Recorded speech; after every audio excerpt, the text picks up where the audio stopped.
Girls used to fall head over heels for bullies. But times have changed. The country's new president looked at this situation and said enough.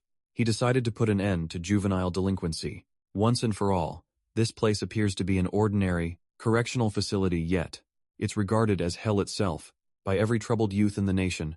Here, whether you were once a gang boss who ruled your territory, or the child of a high-ranking politician, once you arrive, your identity becomes nothing more than a complete animal. Not only do they undergo non-stop, all-day high-intensity, physical punishment training, they're not even allowed the most basic human rights. Speak or eat as human beings. Shut up.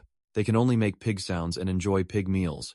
And based on the severity of their crime type, each troubled youth gets a different letter grade. Marked on their chest, the higher the letter grade, the more intense the reformation required. And the reformation period lasts until they're deemed completely reformed. Just like Zhao Changsu, the youth gang leader, who once terrified even the police, he was only considered fully reformed after becoming mentally disabled, unable to control his bowels. All because the Youth Protection Act existed, causing country H's youth crime rate to spiral out of control.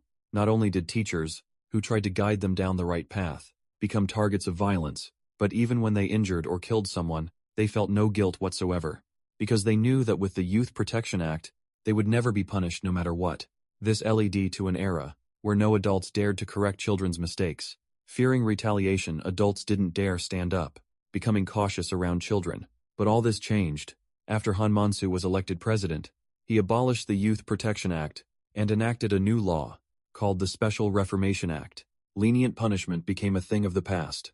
If they committed crimes, they would receive reformation training. Only after being deemed completely reformed would they rejoin society's individuals.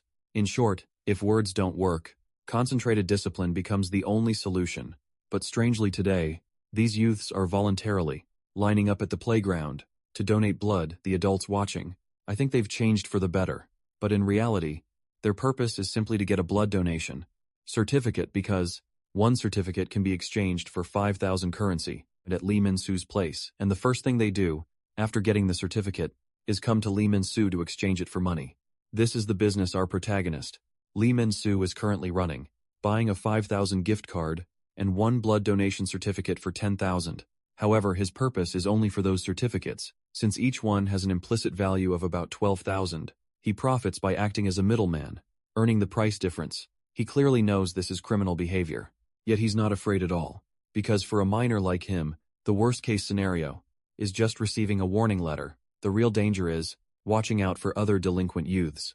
And Lee Min-soo, who is happily counting money, suddenly gets kicked in the face. Both he and the cardboard box fly.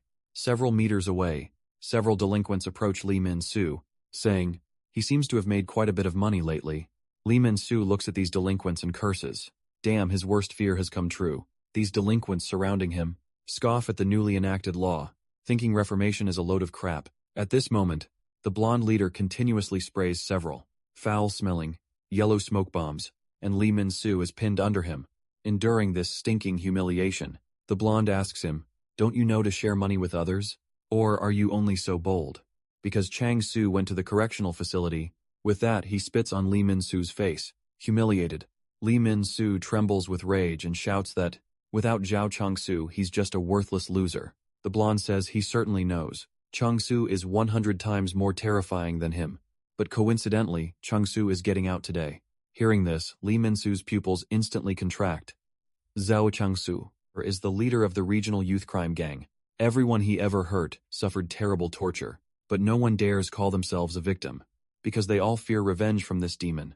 Lee Min-soo is no exception. Just his fierce face is enough to make him tremble all over. Seeing the frightened Lee Min-soo, the blonde gets to the point. If he doesn't want to provoke Chang-soo's bad temper, he'd better hand over the money. Hearing this, Lee Min-soo fumbles in his backpack while saying, "No problem," but the next second, he pulls out a middle finger toward these. Seeing this, the blonde is instantly enraged, cursing him as a son of a bitch. A knee strike hits Lee Min-soo hard in the abdomen. Then comes a beating with him pinned to the ground. With Chang-soo gone, you think no one can control you. Do you really think I'm a pushover? Still not satisfied, the blonde's eyes catch sight of a shovel place nearby. Today, he's determined to teach Lee Min-soo a harsh lesson. A delinquent beside him reminds him to calm down. If things get out of control, he'll be sent to the correctional facility. The blonde claims he's not afraid of places like the correctional facility. He thinks as long as he acts tough, he can get out any time right now. He just wants to beat Lee Min-soo until he pisses himself. But just as the blonde is about to strike, his back receives a fierce kick. The student council president, who appears Kang Wook-sung, says campus violence is prohibited here. After speaking, he helps up Lee Min-soo from the ground. The surrounding delinquents recognize his identity. At this moment, the repeatedly beaten blonde doesn't care anymore. He grabs the shovel and charges at Kang Wook-sung. Today, I'm going to kill you both, then transfer schools after dodging the shovel. Kang Wook-sung questions whether the blonde really wants to kill him, then one hand grabs the blonde's shoulder. With an over-the-shoulder throw, he slams him hard to the ground. You can bear the consequences of murder. Seeing he's no match, the blonde immediately calls for the others to attack. As soon as he finishes speaking, 3 lackeys charge at Kang Hoon-sung, but lackeys are just lackeys after all. They're knocked down, one punch at a time by Kang Hoon-sung. The fat guy in orange clothing tries to ambush him, but Kang Hoon-sung dodges by bending down. Then he catches the punching arm with both hands. Using the opponent's force, he executes an over-the-shoulder throw, slamming him hard to the ground. Getting carried away, Kang Hoon-sung doesn't hesitate, continues charging at the last delinquent. Seeing this, that delinquent is frightened and begs for mercy. Don't come any closer, I was just putting on a tough act. But unfortunately he still can't escape a beating. Lee Min-soo picks up his backpack and sighs, asking Kang Wook-sung if he didn't say campus violence was prohibited. Facing Lee Min-soo's question, he turns to look, then smiles, and says he should call him his name. At times like this, Lee Min-soo walks forward with his head down, saying he's no longer his brother. Stop meddling, staying by his side will only drag him into trouble. Kang Wook-sung says he's not trouble, but his brother no matter what. Lee Min-soo thinks they'll always be inseparable brothers. Lee Min-soo pauses for a moment, then says, just throw away that watch. If you're adopted by a rich family, you should replace it even. I feel embarrassed. Kang Ho-suk-sung scratches his head and says, he doesn't care, besides, the watch on his hand needs replacing more. Walking home, Lee Min-soo can't stop thinking about Kang Ho-suk-sung's actions. Today's incident prevents Kang Wook-sung from getting into university. That would be bad. Kang Wook-sung is both student council president and a guaranteed admission student to medical school. His original name was Lee Hyun-soo. He's Lee Min-soo's blood-related older brother. Years ago, he was adopted by so he thinks his brother shouldn't be involved with him anymore. He should walk his own path, while Lee Min-soo will find his own way to survive. And inside this abandoned clothing donation box is his path to survival. Stored here is all the money he saved during this time. 3,4 millions. He still needs 6.6 million to reach his 10 million goal, so he's considering whether to go to other schools for blood donation certificates, since his school's next blood drive isn't for 3 months. As for why he's so obsessed with making money, this way it goes back to when he left the orphanage 2 years ago. Back then, although the government gave him 5 million as assistance, that money, he couldn't even afford a bathroom, and as an underage orphan, it was hard to get hired for work. So even though he knows it's a crime, this is the only way to make money quickly. Just as Lee Min-soo stores the money, he hears a whoa sound. The blonde has somehow appeared behind him, grabs Lee Min-soo's shoulder and says, I want me to tell you something interesting. If you're caught, money earned through crime will be confiscated by the government. After saying this, he starts laughing loudly in Lee Min-soo's ear. Lee Min-soo demands to know what he wants, and the blonde tells him he said he would make him piss his pants every time he saw him. Meanwhile, in the noisy classroom where Kang Sung is, the teacher suddenly arrives and tells them to quiet down. He has an announcement to make. Zhao Changsu, who went to the correctional facility, has returned.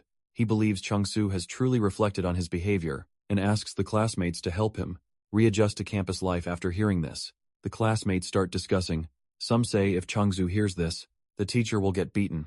Others say the correctional facility isn't anything special, since he got out in 4 weeks. But the next moment scene leaves them stunned. The youth gang leader, they remember, the man who did every evil, has now become someone in a wheelchair, with a vacant expression, shouting like an idiot that he needs to pee, right in front of the entire class. A warm stream sprays from his crotch. Only then do the classmates realize this new, Special Reformation Act is no longer child's play. Meanwhile, at the welfare orphanage, police pull up caution tape at an alley entrance, surrounded by crowds. A murder case has occurred here. The driver tells Kang Wook-sung they might be late for today's academy party, because there seems to be an accident ahead, causing traffic congestion. Kang Wook-sung says that place is the orphanage where he used to live. Nothing should happen there. But then he seems to see something. He immediately opens the car door in panic. The watch lying on the ground is his brother. Lee Min-soo's at this moment. A bad sense of crisis surges in his heart. He quickly pushes through the crowd and rushes forward. But the scene before him makes his pupils dilate. Instantly, Lee Min-soo has now been arrested by police and handcuffed. And according to Article 243 of the Special Reformation Act, he will be sent to the Reformation Correctional Facility for Concentrated Management in the Juvenile Simplified Court.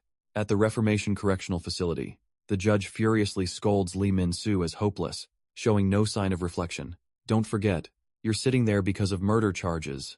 Lee Min-soo keeps his head down and insists he didn't kill anyone, but the judge completely ignores him, only taking out a brick, with his fingerprints and bloodstains, along with all the crimes he's committed so far. If people killed others because of bullying, stealing money, or disliking someone, there would be countless corpses in this world. The reason he commits crimes is because he can't trust adults. He should learn to ask adults for help. Therefore, under Article 28 of the Reformation Act, a reform detention order is issued. He will go to the correctional facility. With this busload of criminal youths, the instructors on the bus, smiling broadly, tell them to quiet down. They're close to their destination. Soon the bus reaches its destination. These youths have no sense of crisis. Instead, they complain about how they'll sleep in this rundown environment, but as the bus goes deeper, they spot a group of girls with amazing figure. Their hearts immediately begin to flutter. They even start competing to pick from among these girls. The instructor quickly tells them to calm down. This is the Girls' Youth Reformation Center. Our building is on the other side. At this moment, Lee Min-soo leans against the window in silence, still recalling the judge's words about trusting adults. But even though he's telling the truth, no one believes him. How can he trust adults? Soon, the bus arrives at the Boys' Youth Reformation Center. Initially, these delinquent youths are still very arrogant toward the instructors here, but the next scene leaves their mouths gaping. A group of tattooed, muscular youths are running while crying bitterly, and while running they're making various animal sounds. This makes the newly arrived, clueless delinquents burst into laughter. At this moment, an instructor seems to notice something. He immediately shouts loudly. All members stop exercising. Then those criminal youths, with red-letter grades marked on their chests, stand at attention in perfect formation, not daring to make the slightest movement. Then the instructor shouts loudly, "Show respect to the director. All personnel salute." Then this group raises their arms in salute in unison. The director says expressionlessly, "Team members stand in formation." Hearing this, Lee Min-soo and the others wonder if they have to do this, too. At this moment, the director shows a wicked smile, and then says, "Dog position." As soon as he finishes speaking, the newly arrived, criminal youths burst into mocking laughter. This seemingly simple command causes the other criminal youths to collectively slam their heads to the ground. This beast-like mode makes some of the newcomers disgusted. Doesn't he know about youth rights laws? At this moment, the director points at them and says, "Looks like some pests are still disobedient." Then he shouts, "Piglets and pig." Squeals continuously rise from those criminal youths, with their heads to the ground. "In 10 minutes I'll turn those pests into livestock." As soon as he finishes speaking, a newly arrived criminal youth tries to angrily retort. The next second, a fist smashes into his face. Lee Min-soo and the other newcomers' pupils dilate. At this scene, those criminal youths make pigs sound like hungry wolves slowly approaching them, as if they want to release all their long, accumulated resentment on these newcomers. In no time, most of them have been dealt with. The director says he likes how they are now. "So from now on, you're no longer pigs. You've been promoted from pigs to servants. You can speak like normal people." Only then do these criminal youth speak human words. For the first time in a while, answering understood, Lee Min-soo cunningly lies on the ground and plays dead. The remaining people are either chased by those hungry wolves or run toward the surrounding instructors, seeking help. Don't be fooled by the instructors' constant smiles. I hate these social scum and parasites to the bone. So violence becomes their only means. Subtle control of force and strikes. Avoiding vital areas, violence not aimed at killing, achieves the teaching result. Lee Min-soo sees all of this. After all, no one wants to become a murderer, neither does he, but at this moment, the director suddenly appears in front of him. Very intense, isn't it? Young man, you just arrived and should be bewildered, yet here you are playing clever tricks. Just as Lee Min-soo is about to apologize, a foot steps on his face. "No. Need to apologize, I like clever, cunning mice from now on. You're a mouse to keep me entertained." And he orders Lee Min-soo to only make squeaking mouse sounds from now on with no choice. Lee Min-soo complies at this moment.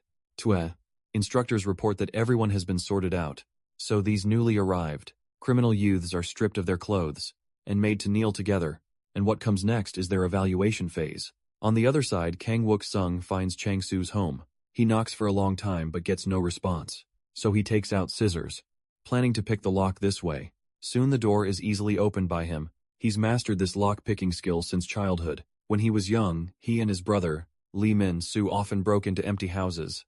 Min-soo stood guard in the hallway, while he stole anything valuable from inside.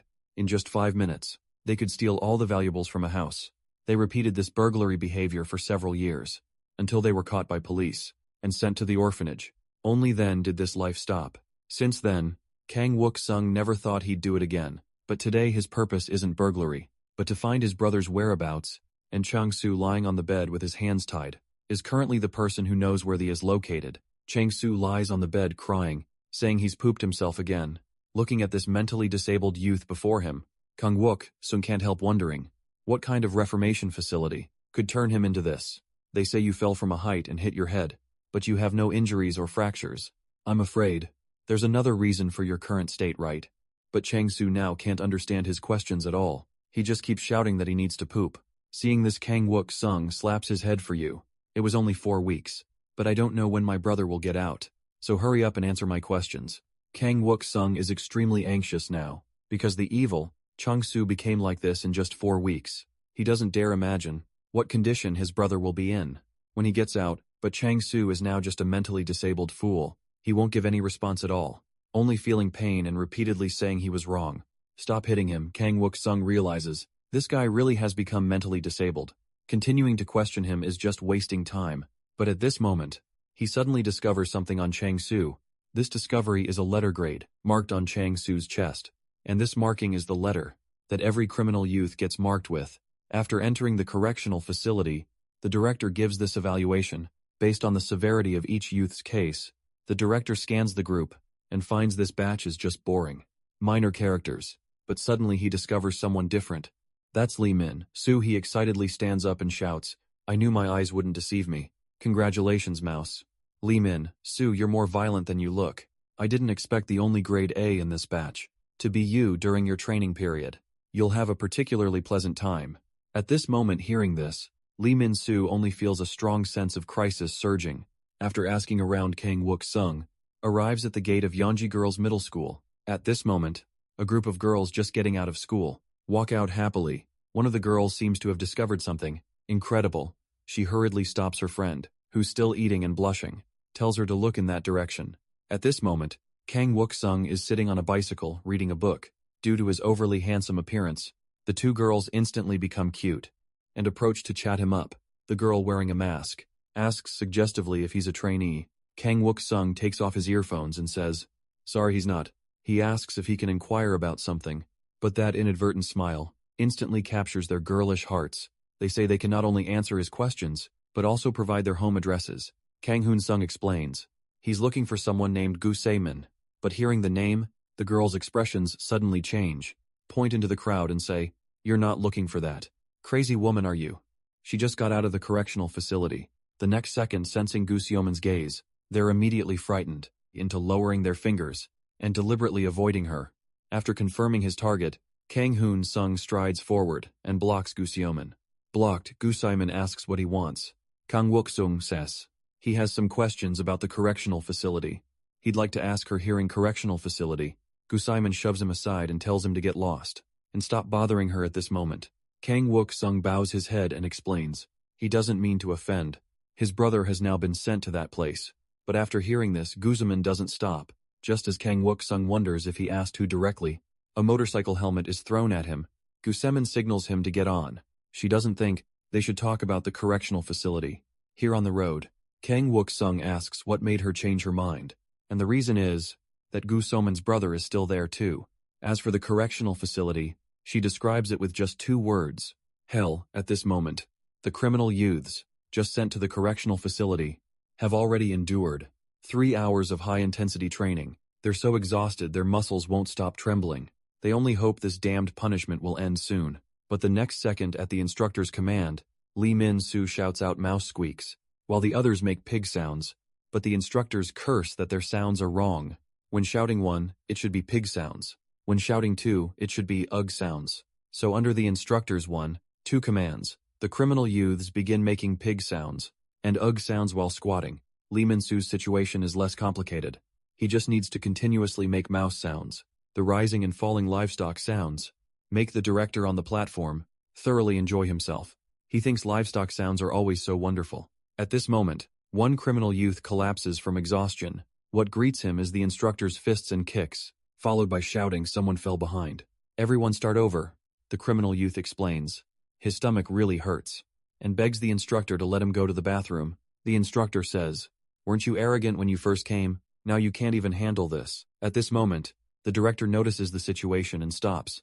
The instructor he comes to the criminal youth and says, "You must have endured for a long time before speaking, so don't be afraid. Stand up. I'll give you a chance to use the bathroom." Then he asks the crowd, "Does anyone else want to use the bathroom?" Seeing the director's understanding appearance, the crowd starts responding one after another. Soon those wanting to use the bathroom form a long line. The instructor beside them keeps asking, "Anyone else want to go? If you don't go now, there won't be another chance." Seeing no response, the instructor orders the remaining personnel to restart training. Lee Min-soo in the line is thinking, are they really going to send them to the bathroom? If those who don't go have to continue training, then everyone will pretend their stomach hurts and drop out, just like some people ahead, and have already started playing tricks. Besides, the director previously looked like he wanted to kill them. This current behavior makes Lee Min-soo feel very strange after all. Kindness, without cost, is like unknown fruit on mountain trees. The sweeter and more tempting it is, the more people can't resist reaching out to pick it. So after some thought, Lee Min-soo raises his hand and makes mouse squeaks. The instructor runs up and asks his name and what he wants. Lee Min-soo still only makes mouse sounds, until the instructor orders him to speak human words. Only then does he say his stomach suddenly doesn't hurt, and he wants to return to training. As soon as he finishes speaking, the instructor suddenly grabs his neck and angrily scolds him, thinking this is a joke. Lee Min-soo explains he might have exerted too much force, startling his stomach, which made him want to use the bathroom. "He's fine now, get back. You bastard, I'll be watching you." Lee Min-soo, who drops out of the bathroom line, is mocked by other criminal youths. But Lee Min-soo knows clearly that the people here see them as livestock. Using the bathroom is a human thing. It has nothing to do with livestock. Soon the criminal youths wanting to use the bathroom are arranged together. The director gently extends his hand and says, whether human or animal, everyone needs to use the bathroom. Holding it will cause problems. You have 30 minutes of rest time.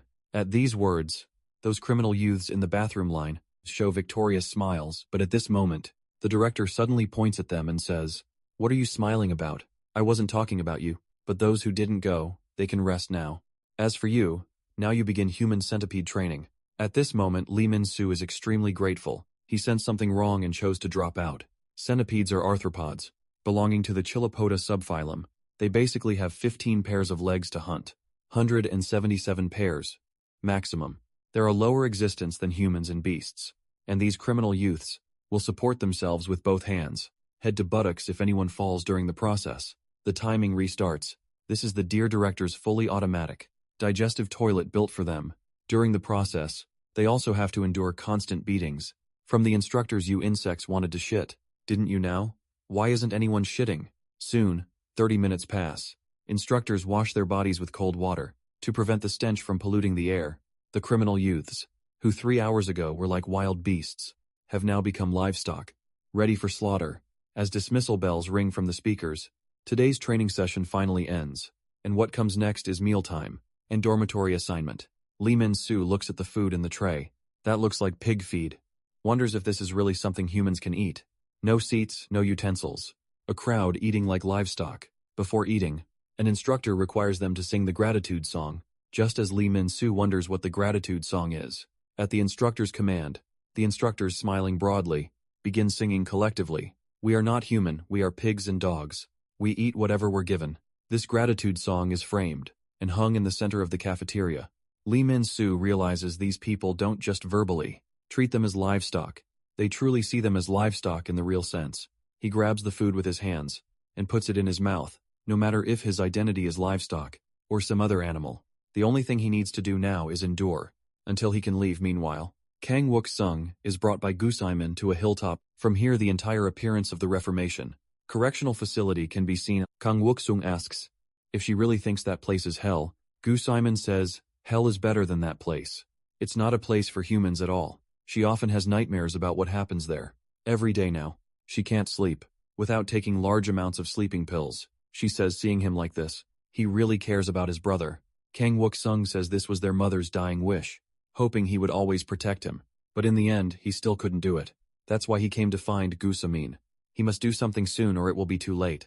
And among those released from the correctional facility, only Gu Samin looks completely unaffected. Gu Simon asks if he wants to know how she survived the correctional facility. Hearing this, Kang Wook-sung hurriedly asks, "So there is a way, how did you safely get out of there?" The next second Gu Simon makes a foolish expression. Then she says she pretended to be a fool like this. Kang Hyok-sung thinks she's joking, and dissatisfiedly tells her to be serious, and stop messing around. But after hearing this, Gu Seung-min lifts her hair. Her scalp is covered with burn scars. This scene, Kang Wook-sung's pupils dilate instantly. That place is where all the nation's top psychos gather. A moment of impulse led to conflict. Who would think? They'd put someone's head in a pot of hot oil, and looking like that just now. They let me out early hearing this. Kang Wook-sung lowers his head and keeps apologizing, but Gu Samin tells him not to pity her. Or she'll kill him then, she says. You asked what the marking means. Right after. They all arrive at the boys and girls training grounds. The juvenile criminals will have their levels determined based on their crimes. After that, room assignments will be based on these grades. For example, Grade E rooms are simple violent crime cases. Grade D rooms are drug-related cases. Grade C rooms are theft and fraud cases. For reference, the Grade B room she was in was for assault. And based on what you said, your brother, Lee Min-soo, is definitely in a Grade A room, because this grade of room is where the most vicious criminals gather. All youths who went in because of murder charges. Soon as Lee Min-soo steps into the room, he draws their fierce stares. He understands this is a confrontation, so he can't back down at this moment. One criminal suddenly speaks. Damn guy, don't you know how to introduce yourself? He rubs his fist together and demands to know where Lee Min-soo came from and why he's here. Lee Min-soo answers. He's from the welfare orphanage and attends Jangle High School. As soon as he finishes, these veterans all start laughing, mockingly saying, another kid from the elite track orphanage. One veteran even says he knows someone from Jangle High School. He remembers it's a third-year student named Zhao Chang-soo. But suddenly a loud shout to shut up rings out. Several veterans are immediately frightened, into a cold sweat. A long-haired veteran asks Lee Min-soo why he came in. If you're assigned to this room, you must have caused quite a bit of trouble, based on the situation just now. This long-haired guy should be the boss of this room. So Lee Min-soo says without hesitation, because of murder. As soon as he says this, everyone except the long-haired veteran widens their eyes. Cold sweat starts forming on their faces saying, this can't be a lie, can it? And their bizarre reaction makes Lee Min-soo think, could he be the only one who killed someone? He thought they'd group him with similar crimes, but now it seems murder is the most serious here, and the severity of the crime apparently relates to the power distribution here. At this moment, one veteran suddenly says to the long-haired guy, looks like our pet dog. We'll have to continue being the rookie. Lee Min-soo is a bit confused. Could that long-haired guy not be the boss? But the lowest one here, but the next second, he realizes his thought was wrong. They're not talking about that long-haired veteran, but about the white-haired guy being used as a bench under the long-haired guy's butt. He's the lowest one here. The long-haired guy suddenly stands up and complains. Sitting like this is really uncomfortable. After hearing this, the white-haired guy, who just spoke human words to apologize, it's beaten by a veteran, accusing him of speaking human words again. Helplessly, the white-haired guy can only make mouse-like squeaks. This scene is exactly the same as Lee Min-soo's previous experience. The weak are bullied whether outside or inside. So at this moment, Lee Min-soo secretly makes up his mind. If they think they can order him around, he'd rather accept being treated as a murderer. At 7 inches the evening, it's their reflection time. The criminal kids at the correctional facility must write 10 self-reflection essays every day. But Lee Min-soo doesn't know what to write. After all, that blonde who bullied him wasn't killed by him. Suddenly a wad of paper lands on Lee Min-soo's desk. 2 veterans are using the reflection paper to play a baseball game. Lee Min-soo curiously asks if they're not writing reflection essays. That veteran says, why bother with that crap? Our pet dog will write them all for us anyway. And he tells Lee Min-soo not to write either. Just give it all to the pet dog.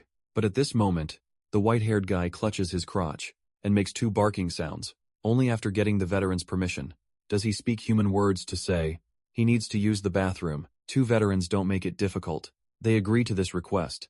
But just as the white-haired guy is about to relieve himself, one veteran kicks him in the butt. He says the white-haired guy is just a dog now, not a person, so he should pee like a dog. Under the supervision of the two veterans, the white-haired guy has no choice but to comply. 8 in the evening is shower time. Everyone has 3 minutes to shower, using only soap and water. And what Lee Min-soo can't stand is that one small bar of soap is shared among 50 people. 9 in the evening is the instructor's inspection and roll call time. The veterans and Lee Min-soo count off from 1 to 5, in order. But when it's the white-haired guy's turn, he shockingly makes a barking sound without thinking. This is clearly a threat from these veterans. If he doesn't comply, he'll get beaten after the inspection ends. And if he does comply, he'll get beaten by the instructors, whichever choice the white-haired guy makes. He can't avoid a beating. But the white-haired guy can tell. A short beating is more humane than prolonged torture. After the inspection 10 inches the evening, lights out and sleep ending the day. At this moment, Lee Min-soo's heart is filled with mixed emotions, unable to sleep, because the white-haired guy sleeping next to him is crying intermittently. A senior inmate just complains, "Why are you crying like a human?" White hair immediately covers his mouth, sobbing while making squeaking sounds. Living in the correctional facility, they must wake up early 5:30 inches the morning. Is time for cleaning and roll call inspection. At 6, after roll call, staff members arrive to deliver breakfast at the table. Lee Min-soo asks curiously, "Why don't we eat in the cafeteria?" The bald senior inmate tells him, "It's because there's outdoor training this afternoon, so today they're eating indoors." This time, the instructors even humanely prepared spoons for them. Min-soo continues, "Where did the pet dog go during mealtime?" Hearing this, the senior inmates all look down beneath the table. That's when Min-soo suddenly realizes, this inexplicably appearing table is actually white hair serving as one. Min-soo says when he's working, he should at least get some food. The bald senior tells him not to worry. They'll care for Bobby like friends. Tattooed senior chimes in, "That's right, where else can you find friends who will personally feed him?" With that, they dump their leftover food together and stir it up. A delicious dog food meal made by good friends appears. This is Bobby's special meal. The white hair is deeply repulsed inside. He has no choice but to get down and eat like a dog. Fearing a beating just then, Min-soo kicks over the table with a shout, "Don't eat that." The senior inmates are left puzzled by the scene. Min-soo asks white hair, "Are you really treating yourself like a dog?" Moon Hyun-jun, but instead, white hair shows no sign of hope or gratitude, only sheer terror on his face. This all comes from the long-haired senior Gu Se-yoon. He warns Min-soo, "This place has its own hierarchy system and rules. You came late, so you must follow these rules. If you don't like it, fight to become the leader. But before that, you need to defeat White Hair Bobby first, to earn that right, because once the challenge is issued, White Hair's rank is above Min-soo's. If Min-soo loses, he'll become the new pet dog in this room." Min-soo curses this damn hierarchy game is so childish, but what he doesn't realize is that White Hair, Moon Hyun-jun, staring at him like a hungry wolf. Just as Min-soo says they should stop this, White Hair's fist already crashes into his face. He knows today might be his only chance to escape the pet dog status, so he can't miss it. Seeing the fight, the senior inmates start shouting, "Good job, Bobby. This is your chance to shed your rookie status." They also taunt Min-soo, "Why aren't you fighting back? Do you want to become the new pet dog?" Min-soo knows that losing this fight means falling to the very bottom, but White Hair beating him while wiping away tears truly puzzles. Min-soo, meanwhile, Kang Wook-sung arrives at the welfare orphanage. The director says he's enlisting tomorrow. Has he taken everything he needs?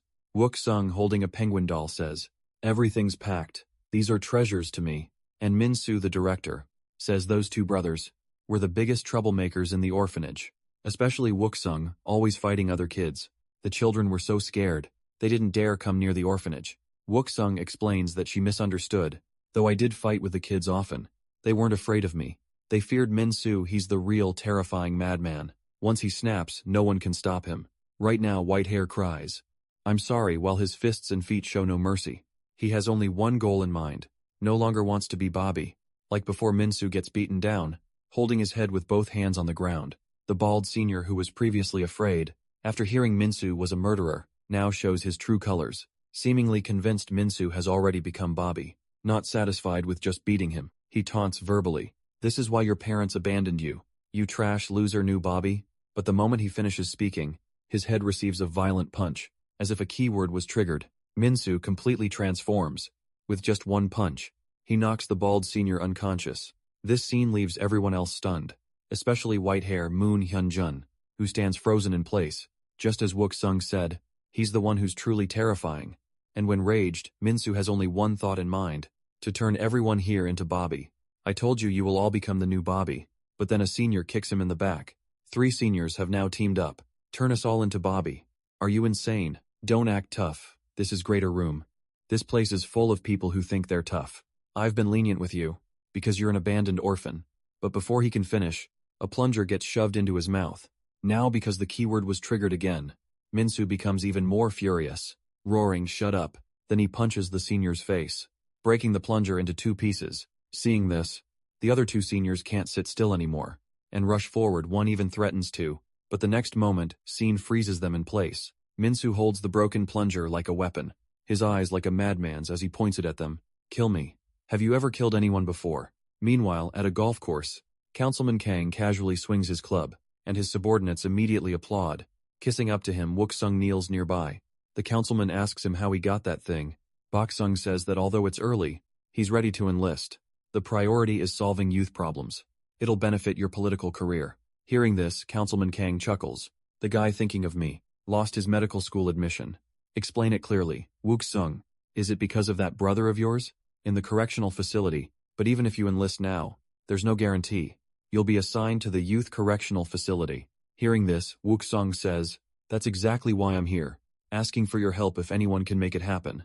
"It's you, father." But the councilman responds, "Why should I clean up your brother's mess?" Just as Wook-sung thinks, his father ultimately won't help. The councilman changes his tone. "If you perform well in the future, and help me become president, why not come on, help your dad become president?" At this moment, Minsu, like a hungry wolf, roars at the seniors. "You bunch of bobbies, are you ready for punishment?" But the next second, the senior who was knocked down, suddenly gets up, and tightly restrains Minsu with both hands, and the bald senior doesn't hesitate to punch Minsu in the head. After one punch, Minsu instantly goes silent. The senior worries he might be dead. So the 2 who struck him start shifting blame, but this is all Minsu's act. He suddenly exerts force, headbutting the chin of the senior, restraining him, then immediately kicks the bald senior in the crotch. In just an instant, Minsu completely turns the tables. Then Gu Se-hyun walks toward him. "Your trigger word must be mother. Or is it abandoned that makes you angry? How heartbreaking does your mother know that the son she abandoned became a murderer?" The moment he finishes, Minsu stabs at him with a sharp plunger handle, but Se-hyun easily catches it with one hand. Minsu snarls, "Apologize now, unless you want to lose your eyes." Se-hyun asks in confusion, "Why should I apologize for your mother abandoning you, or for you committing murder?" "Enough, let's stop here." With that, Se-hyun releases his grip. He shouts, "It wasn't me. He started it." Then turns around and assumes a hands-on-head position. Minso still doesn't understand what he's talking about. When he turns his head to see 3 guards with batons rushing at him, Maggot causing trouble right after arriving. The other senior inmates already have their hands on their heads, all against the wall. What awaits Minsu is a fierce beating with batons. DJ Hyun reports. Lee Minsu attacked people in the room with a weapon. Someone got injured in the process. "I'll write the details in a report and submit it to you." The instructor asks them, "Did you do nothing? Did he cause all this himself?" Everyone answers in unison. That's right after thinking. Even pet dog Whitehair replies yes. Then Minsu is dragged to the door, like a dead dog, by the instructor. What awaits him will be 15 days of solitary confinement. The solitary room is also called the punishment room, placed to isolate troublemakers for a period of time. Days spent here don't count toward total detention time. This means Minsu has extended his own detention period. Not only is he monitored 24 hours a day, but he must also maintain a kneeling position, until sleep. Even worse, his hands and feet are restrained. He can only eat like an animal using his mouth. Only when using the toilet are the restraints removed. There's another terrible problem. No toilet paper. He can only use the water faucet behind him to clean himself after 7. There's also reflection time. Even in solitary confinement, he must write a reflection letter. This time Minsu writes twice as much as before, but everything he writes is about the characteristics of the senior inmates in the room. He believes everyone here is problematic, but the biggest problem lies with the long-haired goose, Si-hyun. No matter what, he must take down this bastard. Unknowingly, Minsu falls asleep. He dreams of things that happened when he was a child. He and Wook-sung stand in front of a house, engulfed in flames. Then he suddenly wakes up, with tears streaming down his face. Minsu bangs his head on the ground, cursing. Damn it, perhaps this environment keeps bringing those terrible memories into his dreams. This makes Minsu afraid to fall back asleep. because he fears having the same nightmare again soon. The 15 days end, Minsu returns to the designated room. He faces the senior inmates with fierce eyes, about to explode, but unexpectedly, the seniors apologize with smiles. We're sorry we went too far before. Bobby has decided not to play Bobby anymore from now on. Seeing this, Minsu thinks they've genuinely reformed, but just as he's about to accept their apology, the next second, Minsu's head receives a kick. Sehun, who struck, taunts. Were you looking for me, mama's boy? Two seniors follow immediately, restraining Minsu's limbs. They stuff a stinking sock into his mouth, so he can't make sounds to alert the instructors. Step by step, they carry Minsu toward the toilet. Sehun says, I'm glad you missed me so much.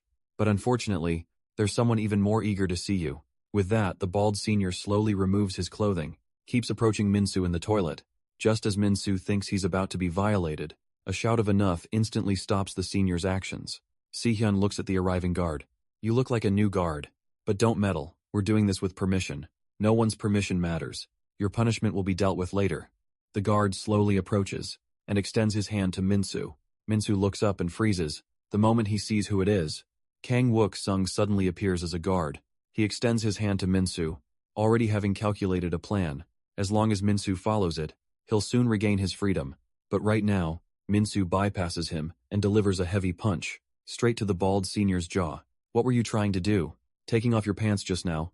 Minsu also knows the real culprit isn't the bald guy, but the room boss Gu Se-hyun, standing before him, so without hesitation, he assumes a fighting stance and challenges Se-hyun.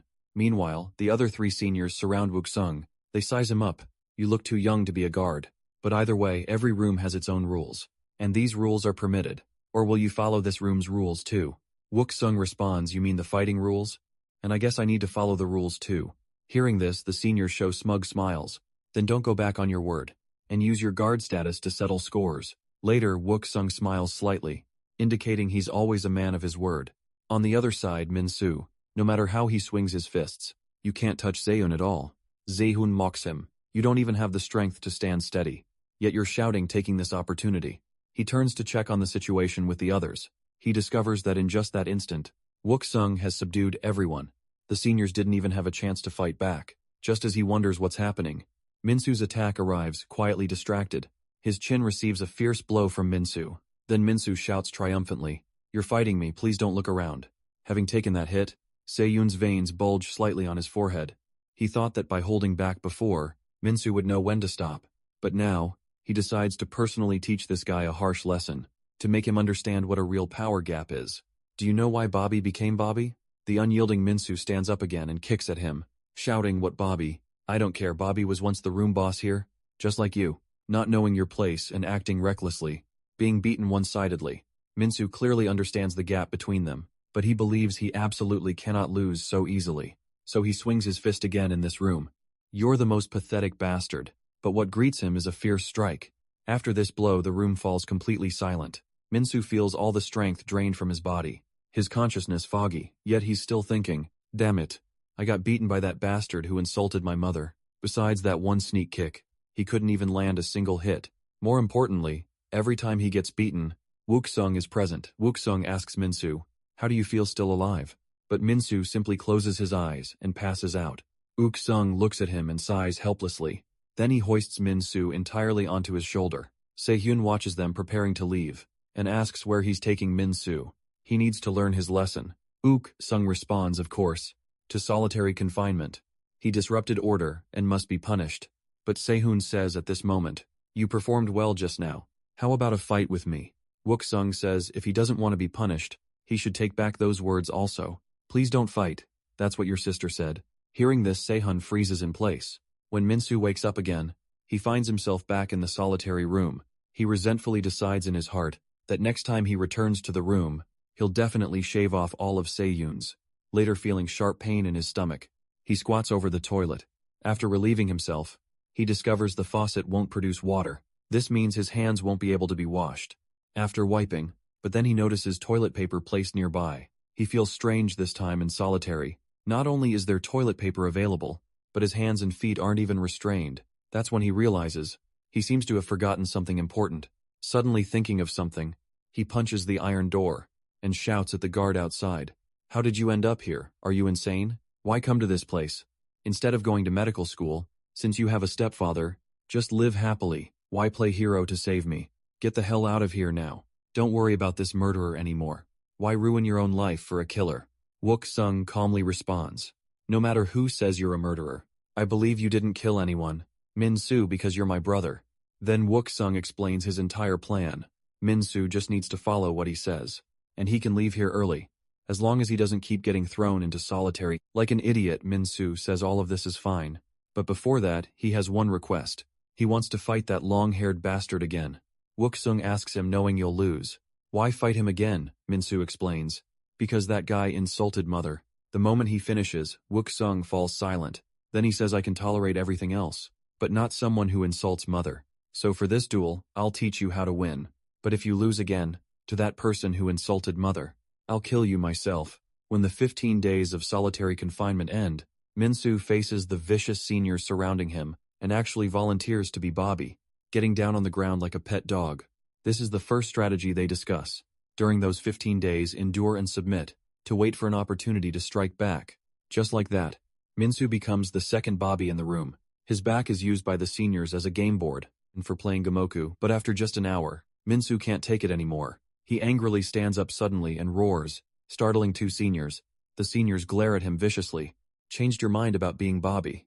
Now, want us to re-establish the hierarchy for you. Hearing this, Min Soo's veins bulge all over. He really wants to beat up this guy in front of him. But he promised Wook Sung to endure for 5 days. After 5 days, even if the superintendent interferes, Wook Sung will handle everything in this room and set up the stage for Min Soo's revenge. Right now, all he needs to do is keep enduring. Thinking this, Min Soo props himself up, using his clean abdomen as the board, and telling them to start a new game. On day 2, he's learned to clean like a spider. On day 3, he and white-hair Bobby are responsible for the seniors' reflection essays. Together by day 4, he can not only urinate like a pet dog, but also eat the special meal prepared by the seniors, while calling out so delicious. Min Soo knows that if he just endures today, it'll all be over, but the inhumane, mixed food still makes him vomit in the toilet. Whitehair kindly says if you throw it all up, you'll be too weak. He smiles and hands Min Soo a candy, telling him not to tell others, or they'll both get beaten. Let's just do our best being Bobby here. Don't think about anything else for a moment. Min Soo doesn't know how to handle this sudden kindness, but his time as Bobby is only until today. But often accidents happen at moments like these. During outdoor group activities, the seniors are playing a frisbee catching game with the two Bobbies, Min Soo and Whitehair. But while chasing the frisbee, Whitehair accidentally bumps into members of the kitchen crew. The ones who were bumped glare fiercely at Whitehair. What's going on? Wanna fight us? Whitehair trembles and asks, wanna play frisbee together? Meanwhile, Sihyun is lying leisurely on the ground, wondering how Wook Sung knows his sister, but suddenly a shout interrupts his thoughts. 3 kitchen crew seniors question him. Is this dog on the ground yours? You idiot can't even watch your own dog. Was it intentional? I want to start a war with our kitchen crew. Seeing the room member getting beaten, the seniors immediately roll up their sleeves, demanding an immediate apology. If you want war, bring it on. We're not afraid, but then Se-hyun says, forget it, don't make this bigger. Let's handle it rationally. No need to escalate. Hearing this, the kitchen crew's senior chuckles and delivers a heavy kick to Whitehair's head. Your rationality really pisses me off. Seeing this, the seniors collectively turn their heads and pretend not to see. They think, going to war with the kitchen crew over one Bobby really isn't worth it. Min Soo asks them, don't the guards care about these things? Seniors say, the guards don't care about these small fights. They usually let us solve it ourselves. Hearing this, Min Soo's face darkens as he stands frozen. His heart is making a choice. On one side is the candy Whitehair kindly gave him that day. On the other is his promise with Wook Sung about the plan. In the end, he chooses to turn away coldly. The kitchen crew senior beats Whitehair while taunting them loudly. Your pet dog feels great to beat. Can I borrow him for a few days to have some fun? The moment he finishes, a frisbee slams hard into his face. The kitchen crew senior falls instantly, unable to react. The seniors turn back to see who threw it, and are all stunned. And that person is Min Soo, who chose kindness. You bunch of thugs. Came here after causing enough trouble outside, huh? So you want to continue the crap you did outside here. Here, you're just a bunch of livestock. Livestock with no dignity or pride. That's why you pick on the weaker ones. Just as Min Soo is about to pull Whitehair up, Si-hyun walks over at this moment. I said don't interfere. Can't you understand human speech? At the same time, the red-haired kitchen crew senior comes over and grabs Si-hyun's shoulder. What's your meaning? Should I go tell our boss you're declaring war on us? Go ahead and declare war, but before that, I need to handle our internal matter first. Hearing there's going to be a fight, the delinquent youths immediately surround them. To watch the show, Minsu knows he's messed up the first promise, but he'll keep the other one. Seyun ties up his hair and asks Minsu, "Want another beating?" Minsu fearlessly responds, "How about a bet whoever wins becomes the room boss?" At this moment, Wook Sung in the classroom. He's already handled everything. The kids in the correctional facility are all minors. So, they're scheduled for basic classes at specific times. Each week during class time, all authority belongs to the classroom supervisor. In short, during basic classes, whatever happens is entirely up to the supervisor. Wook Sung obtained the opportunity to become supervisor. During this period and today, Minsu will defeat Sehun to become the new room boss.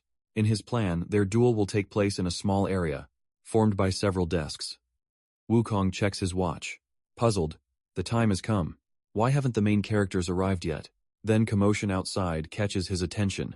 He looks closely and discovers the duel between the two has already begun. Seeing this scene, Wook Sung sighs helplessly. Then he steps onto the windowsill and shouts down, "Minsu, you're such a bastard."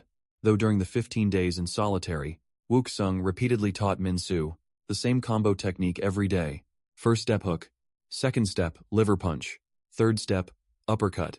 Fourth step, mid-level kick. Front kick plus roundhouse kick. Then follow with a leg sweep. Finish with a straight punch. But Wook Sung knows this alone isn't enough to defeat Sehun, though Sehun has such strength without training. In Wook Sung's view, his techniques are flashy but lacking substance, with no coherent flow between moves. As long as Minsu masters this combo technique in 15 days and fights in the special battlefield classroom, he arranged with many corners to trap him, using the environment to force him into a corner. Once Minsu achieves this, his combo will definitely hit Seyun and defeat him. But now Minsu has completely disrupted the entire plan. Wook Sung rushes downstairs at this moment, thinking his brother is as disobedient as always. When he arrives, the human wall, formed by the delinquent youths, prevents him from seeing the situation clearly. So now there's no time for plans. He can only use his identity to stop this fight. But then a piece of popcorn suddenly flies toward him. The superintendent questions him, "What are you doing? Why ruin my fun?" Seeing it's the superintendent, Wook Sung immediately salutes. "I'm the new guard, Kang Wook Sung. These kids are fighting, so I was about to stop them." The superintendent scolds him. "Why stop them? Haven't you watched Kingdom of Beasts? That kind of foreign wildlife program. Suppose in that program a snake wants to eat a mouse. What action does the film crew take? Nothing, of course. Because the snake eating the mouse is part of the natural order, friend. We shouldn't interfere with their fights. Respect the natural order. Besides, isn't watching others fight quite interesting?"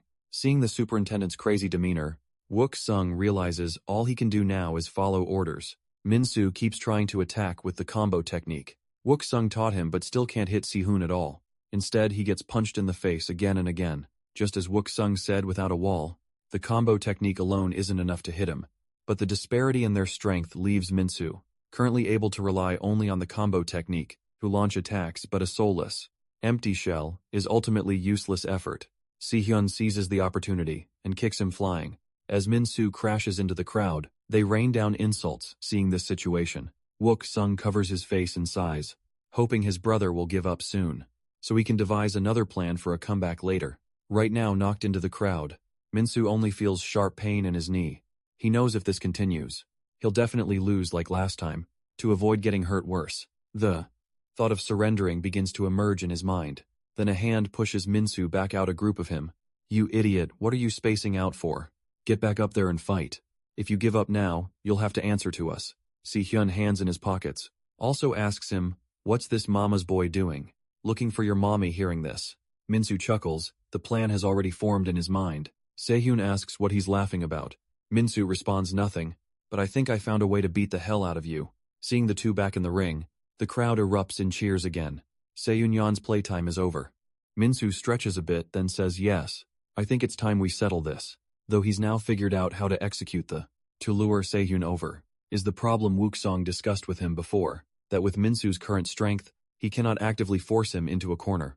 The only way is to enrage Sehun and make him attack, aggressively approaching Minsu, who's near the corner. And Wook Sung told Minsu something that will 100% enrage Sehun.